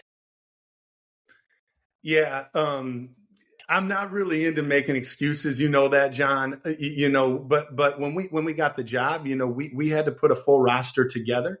And so we did that to our best of ability and really full roster, like from scratch. Yeah, basically from scratch. We had one guy that played that came back, right? Which was fine. You understand a lot of those guys on Ben's team at Iowa were at Drake last year, right? And no wonder why they won 31 games. Yeah. But as challenging as that was, it was also enjoyable, right? But when you go through that experience, you're certainly probably going to make mistakes like we all do, and we did. And so I think being able to recognize that, learn from that situations. And I'll put it into a little bit of context. Last year, we brought 9 guys in from the portal. And this year, we brought in 3 guys. And so for us, it was really, really important that we retained the guys on our roster that we felt like fit what we're trying to accomplish here at Drake. And so we did that. We kept 6 guys that we really felt like were great fits. And then, we wanted to supplement that with guys in the transfer portal. And last year, we really focused on guys that we felt like, had potential, had promise, had, a high ceiling type of stuff. And we really didn't bring in a lot of guys that had experience or guys that necessarily came from programs that won at a very, very high level. And so those are some of the things that, hey, you'll live and learn, right? And so you take a look at what you did your first year. You take a look at what worked. You take a look at, hey, maybe we need to think about this. And so when we went to the transfer portal this year, we were going to make sure we focused on experience. We were going to make sure we were focused on competitive character. And we were going to bring in guys that we felt were coming from programs that knew what it takes to win at a high level. And we feel like we hit a home run with all of those guys.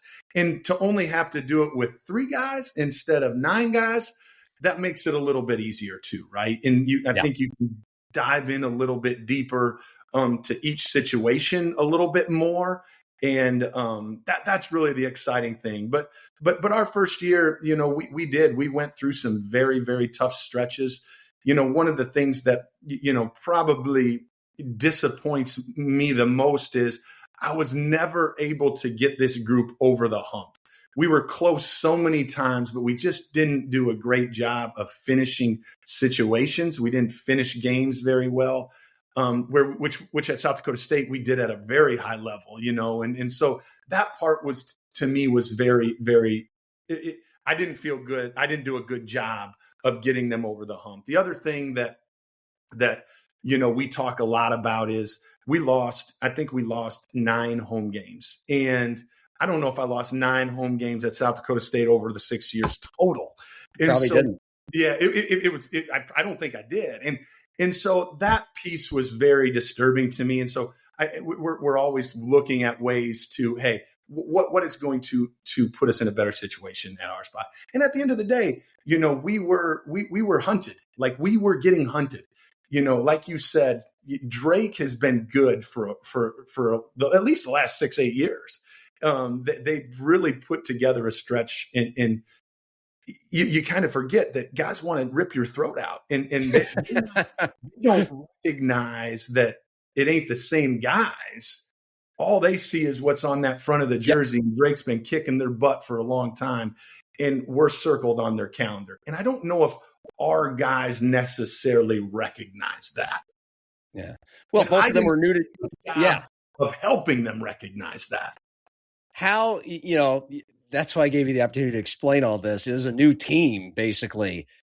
But how difficult was it for you? I mean, for most of your career as an assistant with Dave Richmond at North Dakota State for a couple of years, and then with TJ at SDSU, and then your 6 years as a head coach. I mean, you'd gone through a dozen years of a lot of winning, and it's like your first losing season, at least at the college level. So how difficult was that for you? But also, how do you feel that that, I don't know, helps you grow, helps you learn, all those things? Well, I think when you ask that, John, I think that's why you have to build your program on character. And when you make decisions based on your core values, you have to live with the results. Everybody's trying to win. Everybody wants to win. And so when you're a process-driven coach, because we talk about daily habits, we talk about improving those daily habits. We talked about, having to make tough decisions. Well, they just can't come sporadically. They have to be based on they have to be based on something. And so when you have a core value system, which we do as a program, that help make you make those tough decisions, you have to live with the results. And but the most important thing is, if they're not the results that you like, which they weren't, we would love to win more games. You have to be willing to look yourself in the mirror and say, okay, now, Hendo, okay, Drake coaching staff, what do we need to do better going forward? And I think that's why I talked about the recruiting process, how we looked at the transfer portal, how we're looking at this summer are different than what we did last year.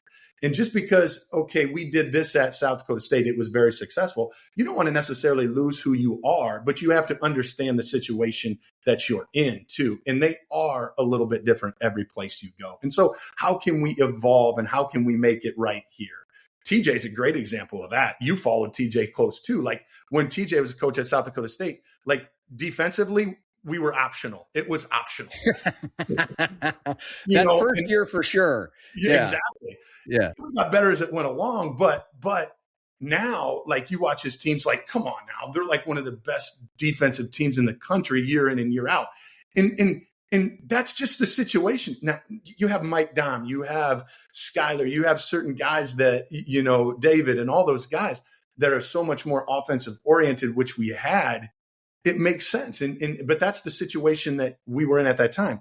He didn't have that same situation. And so having that ability to adapt without losing your identity, losing your core values, and losing who you are. No, you just have to adapt and adjust. And so I think that's kind of how I look at that and how I looked at this year. It also doesn't hurt probably that, like, I'm a glass half full, hopefully, of Coors Light, know, on a daily basis. And so just looking at the bright side, man, I know it's not easy to lose, but guess what? We're going to learn from these experiences and we're going to move on. And so I didn't lose my positivity. I can promise you that. I am who I am, and that's not going to change. It sounds like you're kind of making a testament to, at least with you, correct me if I'm wrong, it's more about or as much about the players as it is the plays and the X's and O's. Not to undervalue X's and O's, strategy, game planning, all that, but the who's doing it is always important, right? Talent and makeup and otherwise, but in trying to atone and improve, it sounds like it's starting with not the X's and O's, but who's doing it. Oh, I couldn't agree more, John. I think as much as being a coach as, you have to, have a philosophy and a style of play and things like that. To me, the most important part is being able to bring a group together in making sure they work well together, making sure they appreciate each other, and making sure that they complement each other. Right. Yeah. And so I couldn't agree more that that's where it starts. And personally, I did not do a good job of getting our team to make that happen, to make sure that we complemented each other, to make sure that we made each other, those around us better, and so at the end of the day, it does fall on me. And and that's why I take a look at the process. Okay. Starting with the recruiting process. What are we looking for? What's our summer going to look like? How are we going to adapt to make sure that this team, the Bulldogs of 2026 and 27 are connected? They do complement each other. We had great kids in our program. They loved each other, but we just couldn't get it together on the floor, and we didn't complement each other. And at the end of the day, that's what I love to do, and I didn't do a very good job of that this year. Yeah, well, I love it. You started kind of this whole passage of the conversation with, you don't want to make excuses, and I appreciate you being willing to open the vein and explain your self-analysis. But I was going to go somewhere with that. Very good. And I just completely lost my train of thought mid-thought. But, here it was. This is a place that, yes, was used to winning a lot. The 6 straight 20-win seasons, and the last 2 coaches got jobs in the Big Ten. And the coach that kind of got it rolling was Nico Medved. He was 500 his 1 year at Drake. Now he's in the Big Ten at Minnesota. But before that, there were a lot of years of struggling at Drake. And so a fan base, at least the ones who've been around for a while, they've seen the losing, they've seen the winning. I'm curious. It sounds like you're willing to talk about your own head coaching mistakes and what you'll learn from. How were you and things received once things were not going swimmingly? Did people understand the context of what you were up against? Did you hear about it from fans? Were they patient? I'm curious. I honestly, I don't even really pay attention to that, to be honest with you. Like, okay. when we're in the moment, honestly, our supporters have been great, to be honest. I think they had a great understanding of the situation that we were in. They've had a great amount of success. But that's why I feel like, to be honest, John, you can't totally judge. You can't totally evaluate on wins and losses alone. You have to be able to look at a situation. Hey, what did we do well? Because we did many things very, very well.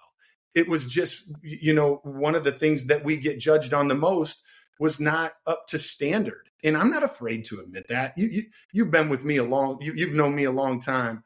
I'm not about excuses. I'm never going to blame players. To me, it all starts at the top, and you have to evaluate that. But as far as a fan base, I mean, we've got some incredible fans, just like South Dakota State, and they're used to winning. They showed up every day. Fortunately, I'm Catholic, and for Lent, I gave up social media. So I didn't have to really worry about that, John. It worked out great because I'm sure there was things on social media saying, what in the hell is going on? I'm sure. But you know what? If I spent my time worrying about that, man, I think I'd be wasting my energy on the wrong things, brother. Right. And I didn't just mean social media. We know that can be a total sewer. I also mean in person, but I had no issues like that. You're such a nice, approachable guy. It's hard to approach you and complain. It's a great asset of yours, but you bring up your Catholicism just gives me just a crack to quote Tim Miles when he was hired as Nebraska's head coach. So take a drink, everybody, happy hour listeners. Here's your Nebraska drink. But he was asked who his motivators were, or his inspirations. And he said, I'm Catholic. I am fueled by fear, worry, and doubt.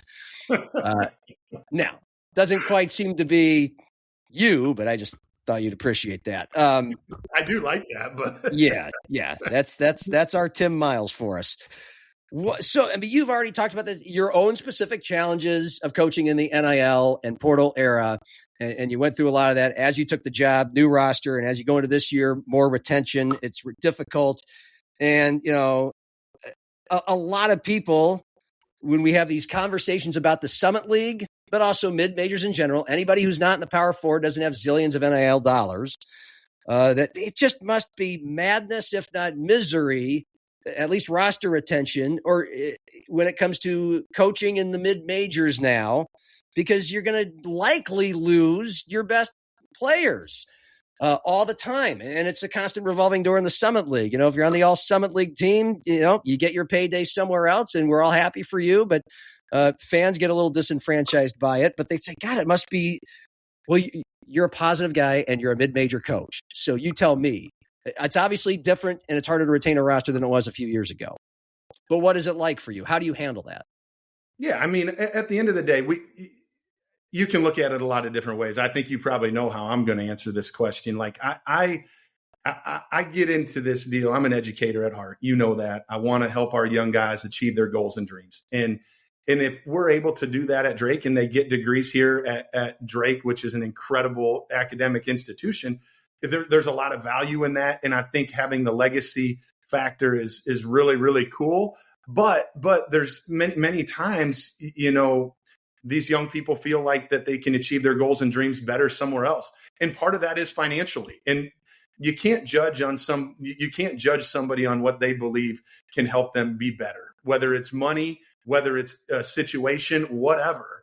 And so when we do lose kids, it certainly stings and it doesn't feel good. And you need to have conversations, some honest conversations with young people about, hey, what is your best route? And if you trusted me at one point in your life, do you still? And so you have difficult conversations, and you don't want to be selfish during the situation, because there are some times when a young man can make life-changing money, and you have to be happy for him at the end of the day. And sometimes it's great. And I wish, and I loved how it was where you could develop relationships with Matt Mims for 6 years, Charlie Easley for 4 years, Mike Dom for 6 years, all these guys, right? I mean, it's incredible, but it just really isn't the case right now.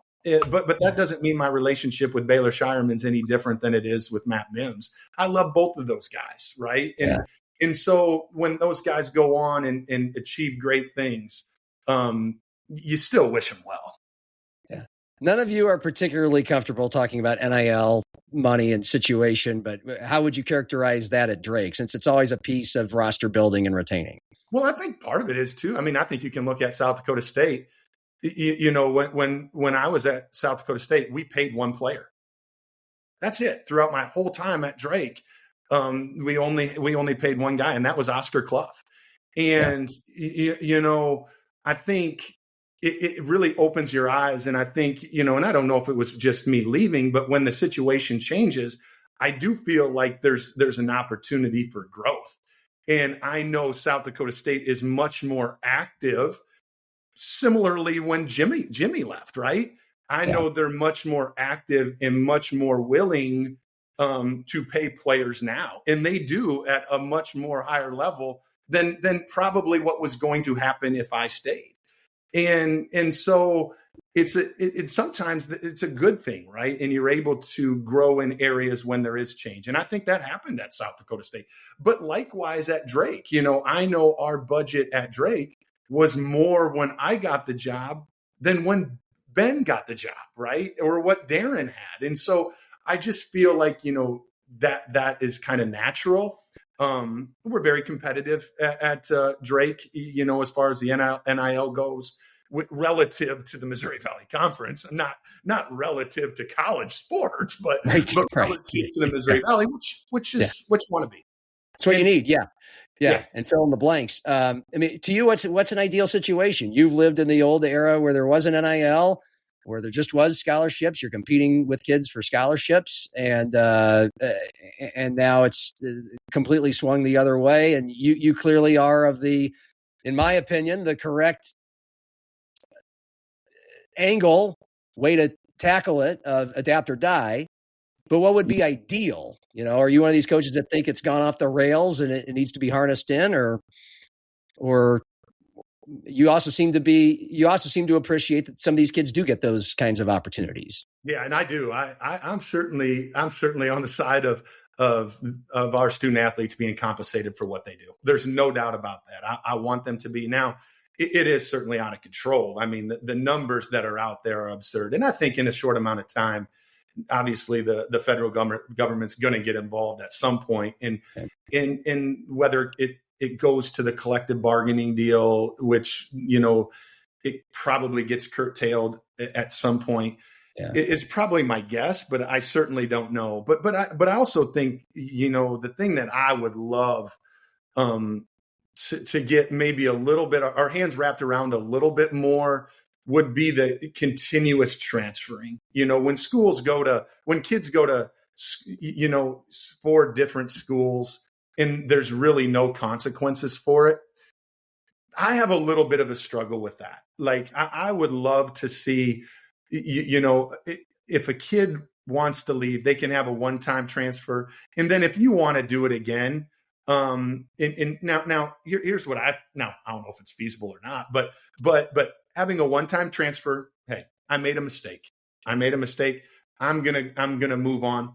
Perfect. I totally understand that. But then if you want to do it again, you have to be at that school, the previous school 2 years.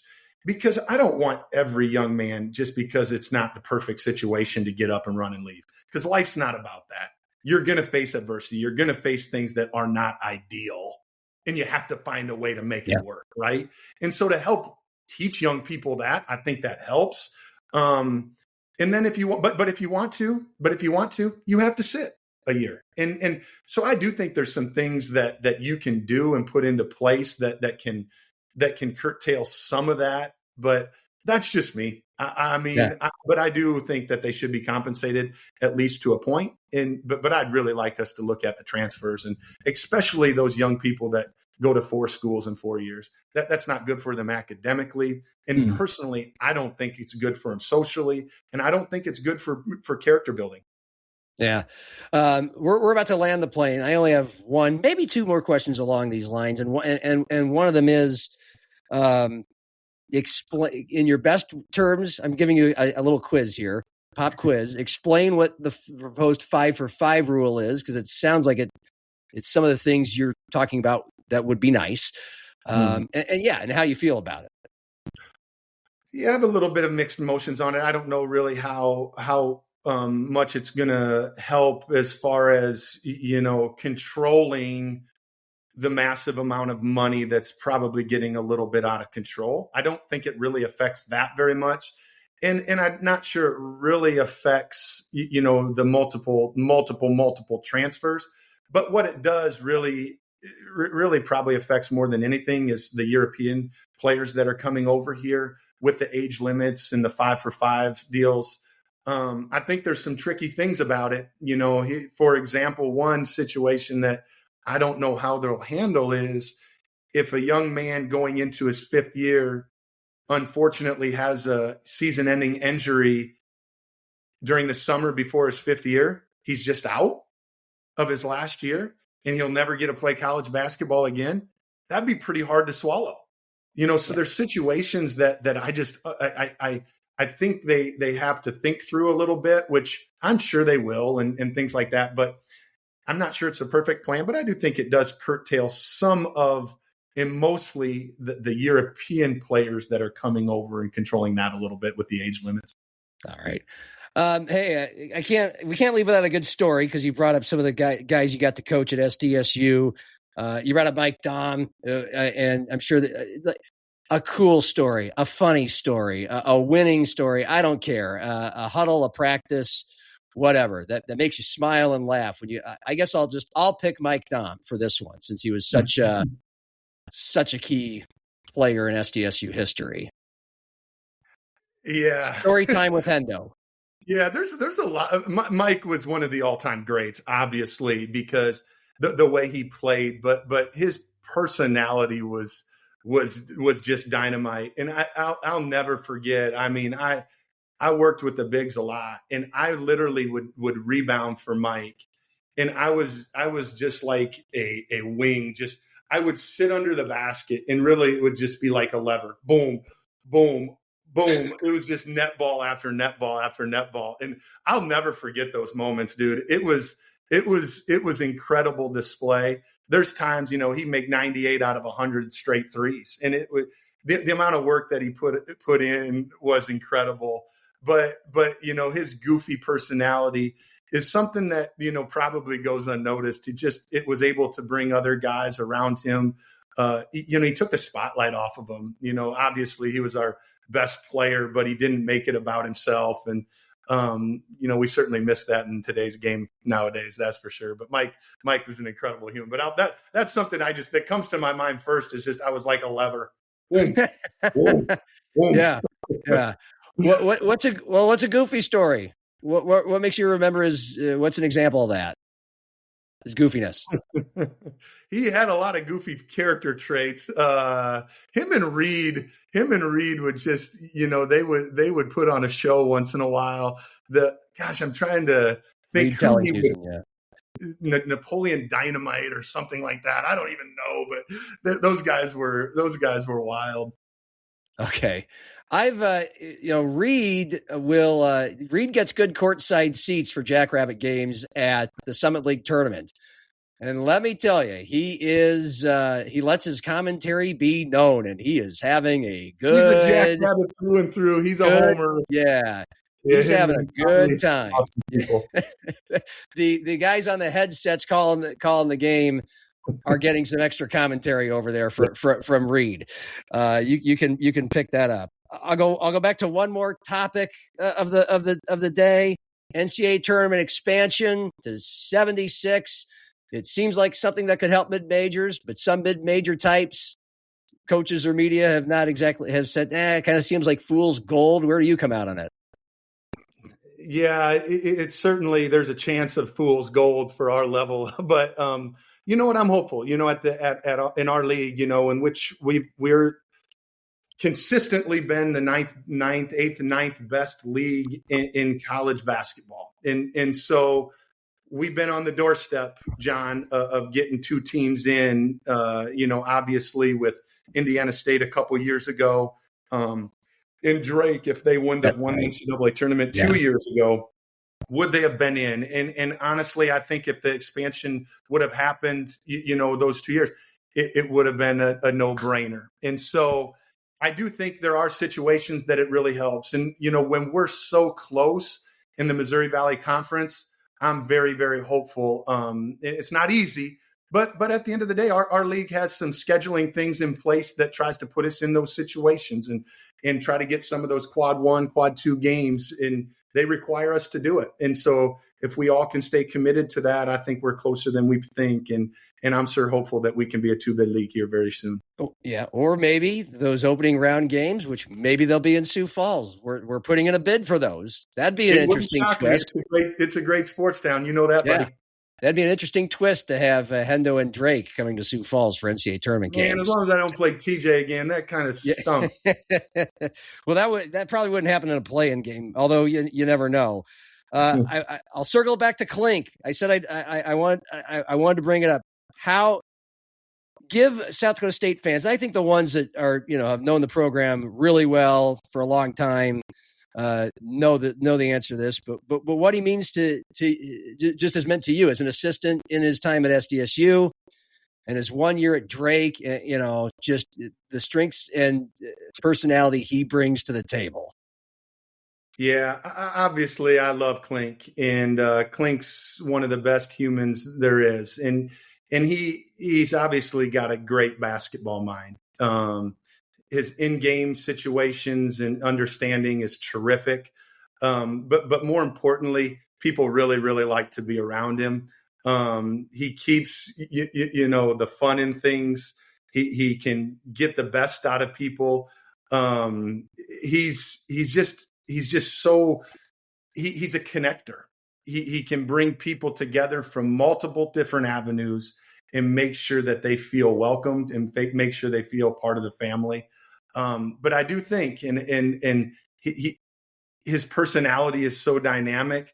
He's very, very underrated as a basketball coach. His mind is terrific. He does a great job of developing young people and building relationships with young people. And honestly, the results speak for themselves.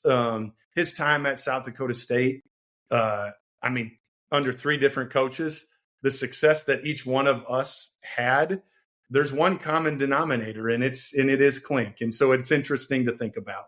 But I love Clink. Not only do we work together, we're tremendous friends, and I think there's a great mutual respect for each other. I hope I didn't take you away from any recruiting texts or calls in this last hour or so. We can get back to him, my man. You had a chance to golf or take the family on a vacation or both? I went golfing for the first time yesterday, brother. Which course? We went to the Harvester. It's probably, honestly, it's a fantastic track. I think it's one of the best in the area, in the Midwest, to be honest with you. You go look it up, big man. It's a cool spot. How'd you do? I didn't break triple digits. Oh, no. But I almost did. I hit 100 on the nose, 50-50. Was Coors Light involved? I hope. Was what? Coors Light involved. Oh, of course there was. And Clink was involved. So you know that there was a few dollars spent on the course. Yeah. A few putts were worth a few more than others, but it's always fun. And it was awesome out. And the course was in great shape, but the company was even better. I'd watch that YouTube show, you and Clink playing golf together. I'd watch that. Get a videographer from Drake out there to film it. Thanks, Hendo. I really, this was fun, and I know a lot of SDSU fans miss you, and we're kind of happy to get this glimpse into your last year by talking to you today. You're a good man, John. I appreciate you and what you do, and we certainly miss everybody back there. We had great friends back there. The people were tremendous, and we certainly wish the Jackrabbits nothing but the best, my friend. He's Hendo for video producer Cordell Wright for Coors Light. I'm John Gaskins. Happy hour and cheers. It's still happy hour with John Gaskins. This round's on me.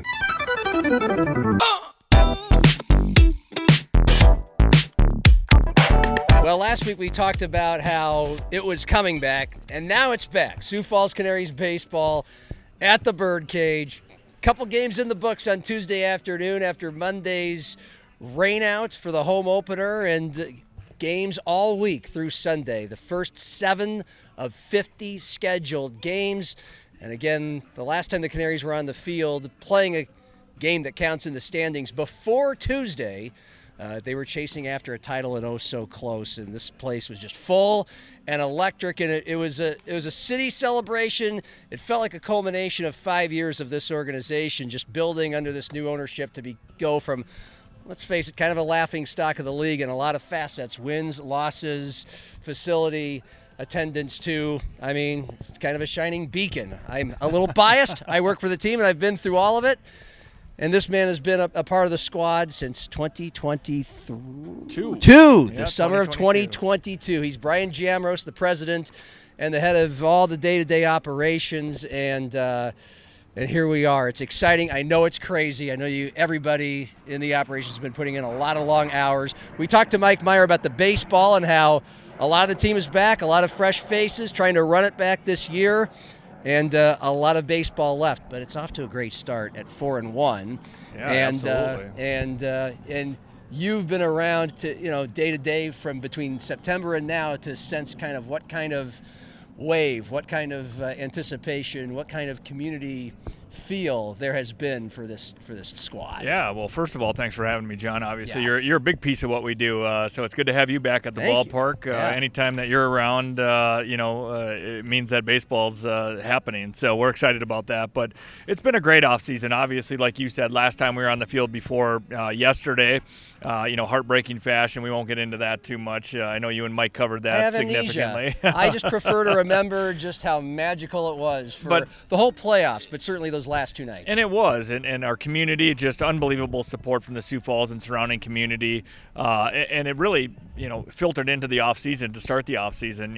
Season tickets are up in terms of numbers and number of purchases, so we're excited about that, and just an overall excitement. And I think that when you look at things right now, the Sioux Falls sports scene, besides the colleges and the high schools and everything that always comes with that, that community spirit. I mean, look at the Stampede. I know you mentioned it this morning, on an interview, but we're as big as fans as anybody. We love this, and we hope that we get the cup and I'll get it done quick on Friday night. Yeah. And because obviously the pressure mounts as the games get closer, Game 4, Game 5, and anything can happen. So wish them the best of luck. But then you look at our season last year, a couple pitches, maybe one pitch away from winning a championship and trying to get back there again. Stampede obviously get to the playoffs, kind of that same formula. There they are. Get there, get that experience, and now you're 1 win away. So, again, I want to make sure that shout out, wish them all the best of luck. Head coach Ryan and that whole squad there just do a great job, and we're excited for them. And then we turn around and the fans here don't get a break, and I think that's new, right? If you're a true Sioux Falls fan, Stampede, just Canaries, you haven't had a break because each season has filtered into the next now for 3 consecutive seasons, and we're really excited about that. So. Sure. I mean, I don't know if you recall, but the whole Stampede team was sitting just off right to the here, right of us here in the upper bowl, and I think it was Game 5, and whatever, it was tied, it was tight, and you brought them down to the dugout. I brought them down to the dugout, and they were more than happy to help. I mean, first of all, they were making plenty of noise and being awesome in the first place, but then, we got them to the dugout and trying to get the rally going, and they misunderstood me, thinking that they were going to stand on the dugout for, and like, I can't guys, the fans want to see you gotta, but that was magical, and it's been several years since both teams have been under the same ownership, but to have that sort of connection, to see them tweet at the Canaries, good luck on opening day, that turned out to be rained out on Monday, very cool. But yeah, in both cases, just a cool. It does show. Community and having a connection to the community matters, and we can get into how the Canaries have done absolutely. that. But winning does matter. I mean, I was a part of the operation toward the tail end of several lean years in the wins and losses column, and we've gone through it with Mike, who's managing those years, as to why that was. But we would always say in helping promoting the team, hey, it's still a great experience to come out to the ballpark. It still is fun. There's something special at minor league baseball, even compared to major league baseball, that, no matter what the wins and losses are, a lot of people that show up, especially when your team is going through lean years, they don't even know what the team's record is. They might not be able to name a player on the team, but they're going to have an experience at the ballpark, and that's what we always sold, and that's what we on the staff could control. But the baseball's been superb the last 3 years. Nobody in the league has won more games the last 3 years. Yep. And you, again, day in, day out, you've been able to see the transformation. How much does it matter in attendance and interest? Because now we can kind of have a correlation. We've figured out how much winning helps interest and attendance. It certainly helps, and I think that the biggest thing though that it does is there's a buzz when the people are here. Yeah. So you are right. We still go after that fan first experience. We want everyone that when they come to the ballpark to have just a phenomenal experience, and we're going to fall short. There's just going to be some things that fall short of expectations for one reason or another. But the goal is we'll go Walt Disney on people. Strive for perfection and settle for excellence, and that's really what we're trying to do. But I don't think people quite understand the turnover that you have in your staff, not necessarily the front office, but your food and beverage world. We're seasonal upon seasonal. So you might have 6 games on and then you have 6 days off. And a lot of the people that want to work in the summer don't necessarily want that. They want to get as much money in their pocket, right? Yeah. And so we really try and do our best. And for example, school day yesterday as our home opener. It's a challenge, number one, with 2,000 kids anytime they're on a field trip. You add on, that people want to come out, and it's hard to staff during the day at 11 o'clock in the morning, to get a full crew. So we have an unbelievable team, but winning certainly creates a buzz. Playing good baseball, even in one-run games. If you look at our first 3 games of this year, we had a +3 run differential, and we were 3-0. That shows grit, determination, and what that shows is good baseball. Executing at the right time, whether it be a sac fly or a sac bunt, a huge pitch here or there, the right play in the infield or the outfield, again, maybe taking away an extra base that might have been there by the right throw or a cutoff. So I'm really excited about this team. Mike and Dual do a great job all offseason of putting together a great squad out there. There's always tough decisions on who's coming back. With the salary cap league, you really have to look at some things there. But I look behind us, and you just mentioned, what's special about minor league baseball. It's this right here. These guys are not just out here taking a few cuts and heading back in and watching TV. They're working at it right now. They're trying to get better. They want to put on a great show. Obviously, there's some individual things that they want. Some of them have dreams to go to Major League Baseball. Some of them are on the back nine and just want to keep playing. Yes. But they all work hard, and that's what I'm most proud of with this team is the culture that Mike and Dual have built inside that clubhouse, and it filters down to Ryan, our clubhouse manager, and our front office team is we're going to outwork everybody. We're going to work hard. We're going to have fun, and that trickles over to the baseball. It trickles over to the fans and the front office, and it's just a great place to be. Yeah, it is, and some cliches are true. Cliches are cliches because they can be true, and these guys do, for the most part, play for the love of the game. They have aspirations of maybe playing at a higher level and, of course, making more money and making baseball their living. But for most of them, baseball, at least playing baseball, is not their living. I mean, a lot of them are in this because it's not for the money at this level. Yeah, especially in the summer months. These guys are not, this is not, get their income for the entire year and then go sit on the couch. I mean, they grind it out all summer year, 100 games in 116 days with a little fluctuation maybe. And then they go to winter ball, and then they're going to lessons, and then, going to teach.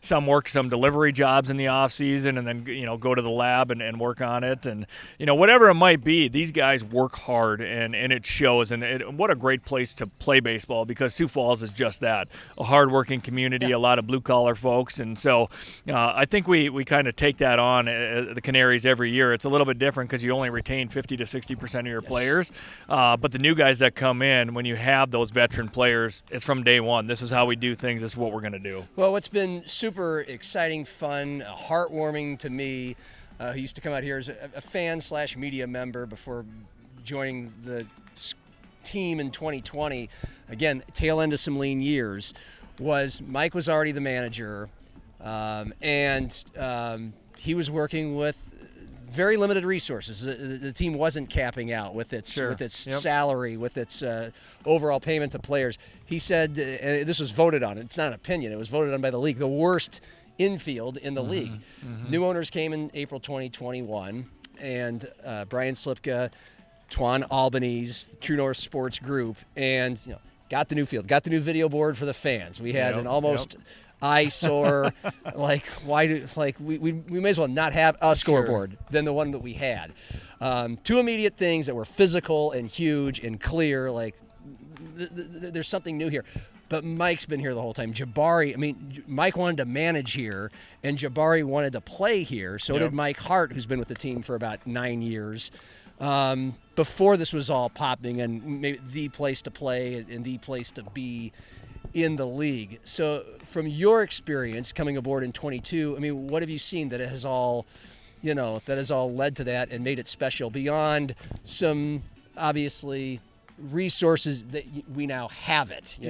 Owners are investing, but there's more to it than just that. Yeah, let's start there though. The owners, like you mentioned, Brian and Twan, just the understanding of what it takes to get people here, because it's a process. Just because you have a scoreboard, just because you redo the infield, you still have to, Mike and Duel still have to be able to talk about, recruit guys to come here.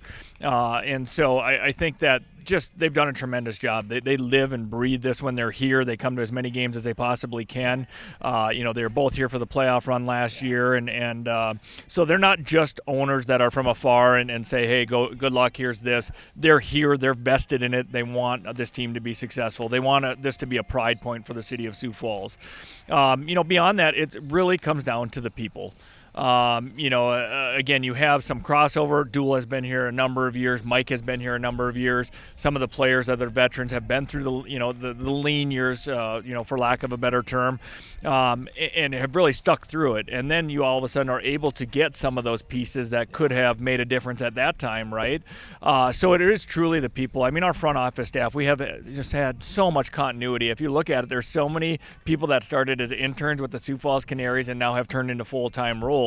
Again, because of the investment from the owners to say, we know we need that. Let's get good people in here that are here year-round, that are promoting the Canaries, that are a part of this. So it's just a blessing and truly just an honor to be here on a daily basis. I don't always say that on January, mid-January when it's 50 below with the wind blowing and, we're trying to figure out how to sell at that time. Yeah. But it is just, again, it starts at the top with the ownership group, and it doesn't matter. Everybody that is a part of this organization, Bat Boys and front office, yourself, any media that comes out to on-field stuff, to anybody that has a part of this is so important because we are still lean. But we're mean. We're lean and mean now, and we just have a great staff that wants to work, wants to get after it, and it's just it's always a great day to be at the ballpark. Yeah, you're right about the interns. They a lot of the sales guys, Allie Linder, the game day operations director, they started Duel. You've mentioned when you mentioned Duel about 5 minutes ago. That's Duel Higbee, who started as an intern, sales guy, and general manager VP, and he's still general manager VP, and he's been here for 13 years. And it's it's a lot of the guys in the press box that nobody ever sees. Randy, the PA announcer, but Chris, the music and sound effects guy, and the guys keeping score, Pat and John and Doug, and they've been doing this for years because this is summer to them. This is the experience. I feel the same way. So it's kind of a great collective thing. It's just kind of like the first day of school yesterday with all these school kids getting out of school before the last day of school to come here. But what is new? I think most people have noticed if they've gone to games in recent years, this isn't your same old. I think the Birdcage has managed to maintain the charm that it had, but a lot of the corrections to may have been what is unpleasant about coming out here. Video board for starters. Team wasn't winning a lot of games for another, but every seat in the house is pretty much new chairbacks. What are some other enhancements, particularly over the winter and into this year, that people can expect. Yeah, if you weren't out to a ball game last year, obviously we went with the baseball green chairbacks.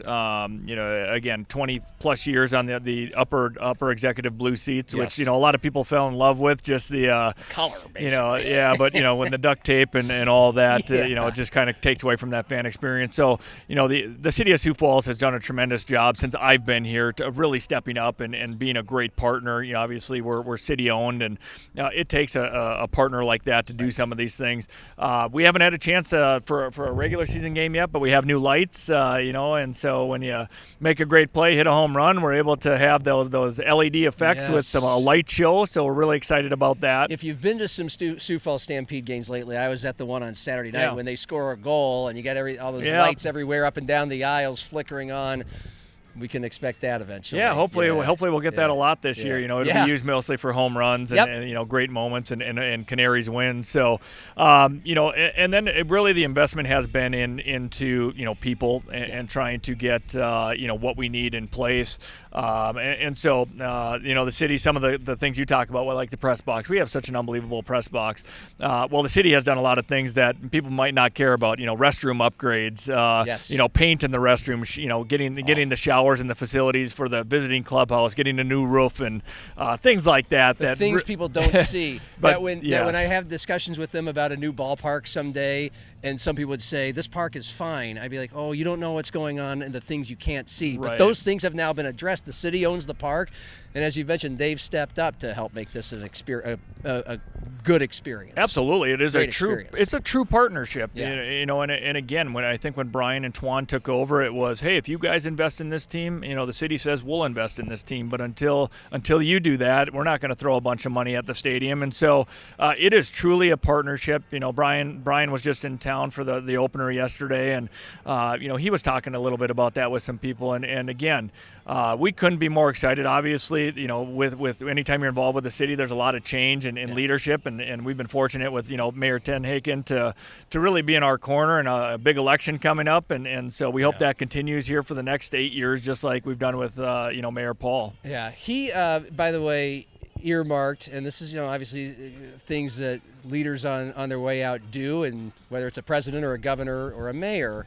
And so tell me what you know about this and what can go from it. He kind of left aside, and our own Patrick Lally of SiouxFallsLive.com did write a story about this a few months ago when it happened. $11 million for future renovations or enhancements, I can't remember the exact word, to the birdcage. Do you know where that might head, or if that's just something that the next leadership is going to have to decide to go through? It will definitely be next leadership. When they go through their budget process, they do it every year. Imagine, when you're at home and going through a little budget process and you're trying to run a city like Sioux Falls. And so there's definitely conversations. A lot of conversation needs to be had with city council, though, so they better understand and where that money's going, because they're the ones that field the questions more than anybody, besides the mayor. And, and so our biggest thing when a new mayor comes in is, develop that relationship, that this partnership continues, and we're excited to get there. And right now, all the candidates are, extremely busy, right? It's down to crunch time for them. It's their playoff time, and then after that, hopefully those conversations will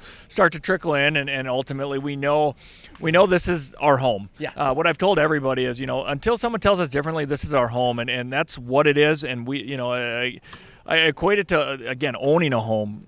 When you own a home after 20 years, it just becomes old. Oh, that thing's broken, we should probably move, or that. We're now into 60-plus years, so this is a nostalgic ballpark. Yes, are there going to be things that are nicer in a new stadium? Absolutely, that's just life.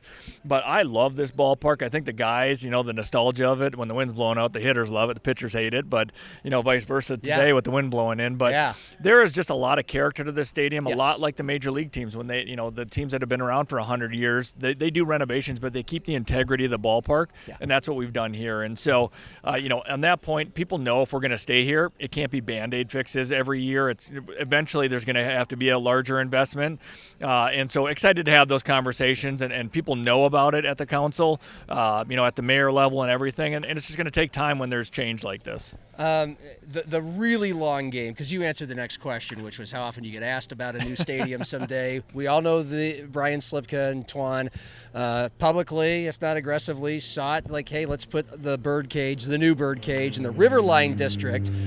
between 10th and Cliff and the river, the Big Sioux River, kind of on the east bank part of the extended downtown. And anyway, the city decided we want a new convention center there. That's 8 acres of land, kind of would have jammed the ballpark there, but it would have been a really good spot, more visible spot. But now there's 130 acres of land that are going to, once Morrell's is gone, the Morrell's packing plant, Smithfield, I should say Smithfield, a proud supporter and sponsor of the Sioux Falls Canaries, Smithfield. That's huge city news, transformational news, but it's going to be a few years before their new plant is, the current plant is going to be gone and the new plant is going to be built, and that land will truly be available. But I mean, what could you say on behalf of the owners right now about if that would be a good place for this team, or if that just seems too far away? Yeah, I think it's we're going to always have the consistent message. Same thing at the Riverline. We just want to be a part of the conversation on the front end, to be able to, publicly state what we would bring to the table. I think that when Riverline was originally rolled out, it was, do you want a baseball stadium downtown? And nobody in their right mind is going to say, okay, 50 baseball games for this amount, But we do a lot more than that. Yeah. We have a lot of community events in here. We have a lot going on. As you know, this year, the NSIC baseball tournament. We have Lolly Cooler now here in July. We have Banana Ball coming, in August. And then obviously our 50 baseball regular games of the Canaries and anything beyond that. Town tacos ball and games. Tequila again? No tacos and tequila this year. Okay. And that's just, it comes down to routing and where people are and everything like that, plus our availability. So, we want to be in the conversation. That's all we ask for. And just like we said after they made a decision on the Riverline, if that's what the city leaders feel is best and that's what the community wants, we're all in favor of it. And then we need to turn our attention to where we're currently at. Smithfield, moving up there is going to open up a huge space there. We haven't had any direct dialogue yet. Just, I think right now it's in a that holding pattern, like the wow, what just happened phase to, obviously with new leadership coming in, those conversations. Again, if the people want to talk with us about, the possibility of moving downtown, we're always up for a conversation, not because we don't like where we're at, but it's just, it would be naive of us to not, or even, probably detrimental for us not to have those conversations. At the end of the day, this is our home, but if anybody wants to talk to us about, hey, would you like to talk about moving downtown? Absolutely. There's nothing wrong with a conversation. I mean, I first moved to Sioux Falls almost 20 years ago. There's never been a better kind of gelling of quality of team, quality of the ballpark, yet again, the charming nostalgia, the things you like about an old ballpark, and a reason to come out, either be here for all 50 games like an employee or a season ticket holder or somebody who comes once or twice a year. It just kind of feels like we're in a good spot and we're here for at least another few years. And I've always loved the trees that you can see out in the distance out there out on Terrace Park. It's a good view wherever you are here in the stadium, and baseball season is here. The ticket prices have been lowered. I think that's worth mentioning. What went into that, and what other kinds of things did you have as either minor or major changes, enhancements into 2026 that the staff worked on that you think people should know about? Yeah, I think you hit on a big one, which is obviously when you're setting ticket prices in October, November, you can kind of look around what's happening around the world and discretionary spending as people are heading into summer months, and they're going to have some decisions to make, all families, what's affordable, what's realistic. And so we did lower our ticket prices. Again, affordability on certain nights. For example, Mondays are 50% off of all tickets other than, the Diamond Club right behind us. But, to go to a ball game for, $7 or something like that. Again, we want to be the place that people go, you know what, it's affordable. It's a great place to go. Whether, again, I heard you talk about it this morning. Colleagues, friends, neighbors, there's something for everybody here. One of the other things that we did is we actually turned one of our suites up here into a club room. We've never had a club room, and so it's just one of those things that's going to take a little bit to get used to, but it's very affordable. It's all you can eat and all you can drink, domestic beers and pop and water. If you want want something a little bit stronger, those do cost. But it's your game ticket, inside, outside, just that controlled climate and just available every game for somebody if they want to. What we were running into is I don't have a group of 15 for a suite. I don't have a group for a party deck. I don't necessarily want to sit in the stands. It's 85 degrees, and so that's where this idea stemmed from.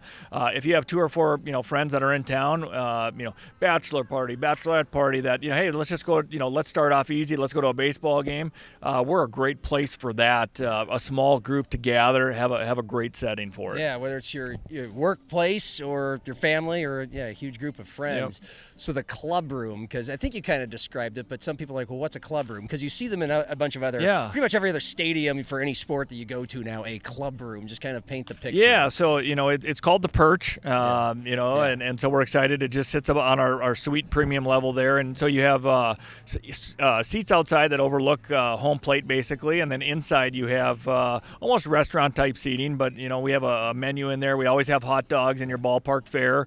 And then that's all included with the price of your ticket. And then we'll have a specialty item every day, too. So I think yesterday was spaghetti. Again, tonight might be sliders or something like that. But it's really just an environment you're supposed to go into, have a social aspect to it, but always have a place to watch the ball game as well. We got our new food and beverage director, Kate, right over there, smiling new face at the park. Oh, look at that, right on camera. There she is. Speaking of the food and beverage, concessions, what can you tell people about? Every year there's a little this, a little that. Some get subtracted, added. What's kind of the theme this year? Yeah, I think it hasn't changed since last year. It's really just to have the best darn ballpark food around. When you come to a ball game, you're expecting a really good hot dog or a brat or a hamburger. We're not going to have we're not going to have a filet mignon. If you're expecting a lobster, don't come here. No sushi. We're just not going to have it. But we're trying our best to really get that ballpark feel to it, that when you come here, it's like, I know I'm getting this brat because it's the best around, or I'm getting this hot dog because it's the best around. We only use Nathan's here because Smithfield, obviously Nathan's. Yeah. So it's truly an emphasis on that. And as our season goes, we'll add in things. Whether there's a special item out there, and so always adjusting as we go month to month based on what's pricing, what's available, and what makes sense for us. I think most people who their whole lives go to a baseball game since they were little kids. You just want the food to be warm and good. Exactly. The food that's supposed to be warm, and have some ice cream or some treats available, but make sure it's warm. The things that are crispy, they're crispy, and the beer and all the soft drinks. Just make sure it's cold. Are cold, and that's it's such. And it sounds so simple, but it's not always that simple when you're dealing with a lot of people. Correct. So a lot of work, as you have mentioned, goes into all that. And again, there's just all kinds of places to enjoy the game, whether it's in the seats or the suites or the club room. The party deck's out in right field. Are we doing anything with left field this year? Nope, okay. Nothing with. Obviously you can head out there. The only thing that limits us out there is the no shade out there, and so trying to keep anything cold and hot, like we just talked about, is virtually impossible. There's a playground for the kids and bounce houses. So whether you're a little kid or bringing a little kid here, you could spend some time over there. Yep. For the adolescent kids to chase the foul ball around, the nervous energy, they can run around. The staff will keep them safe.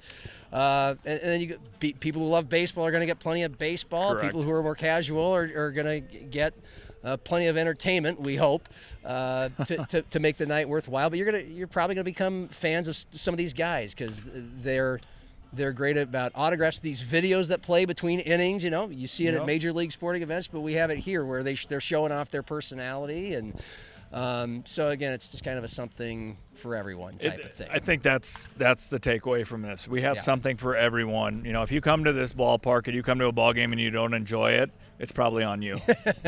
Sounds good. Did we leave anything out?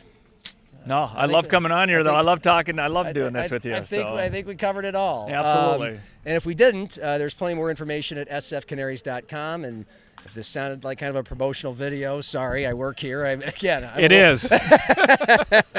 I'm a little biased, but you've provided plenty of good information. I think a lot of the community is talking about and wondering about. And again, they're very accessible. sfcanaries.com. Call the box office.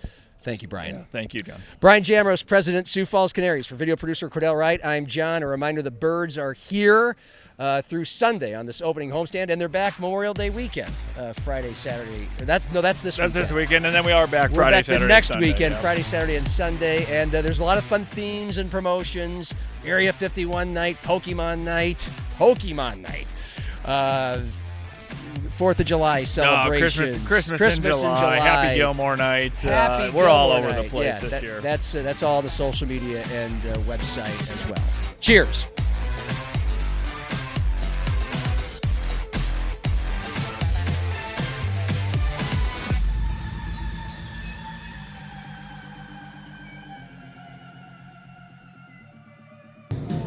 You need anything else, John?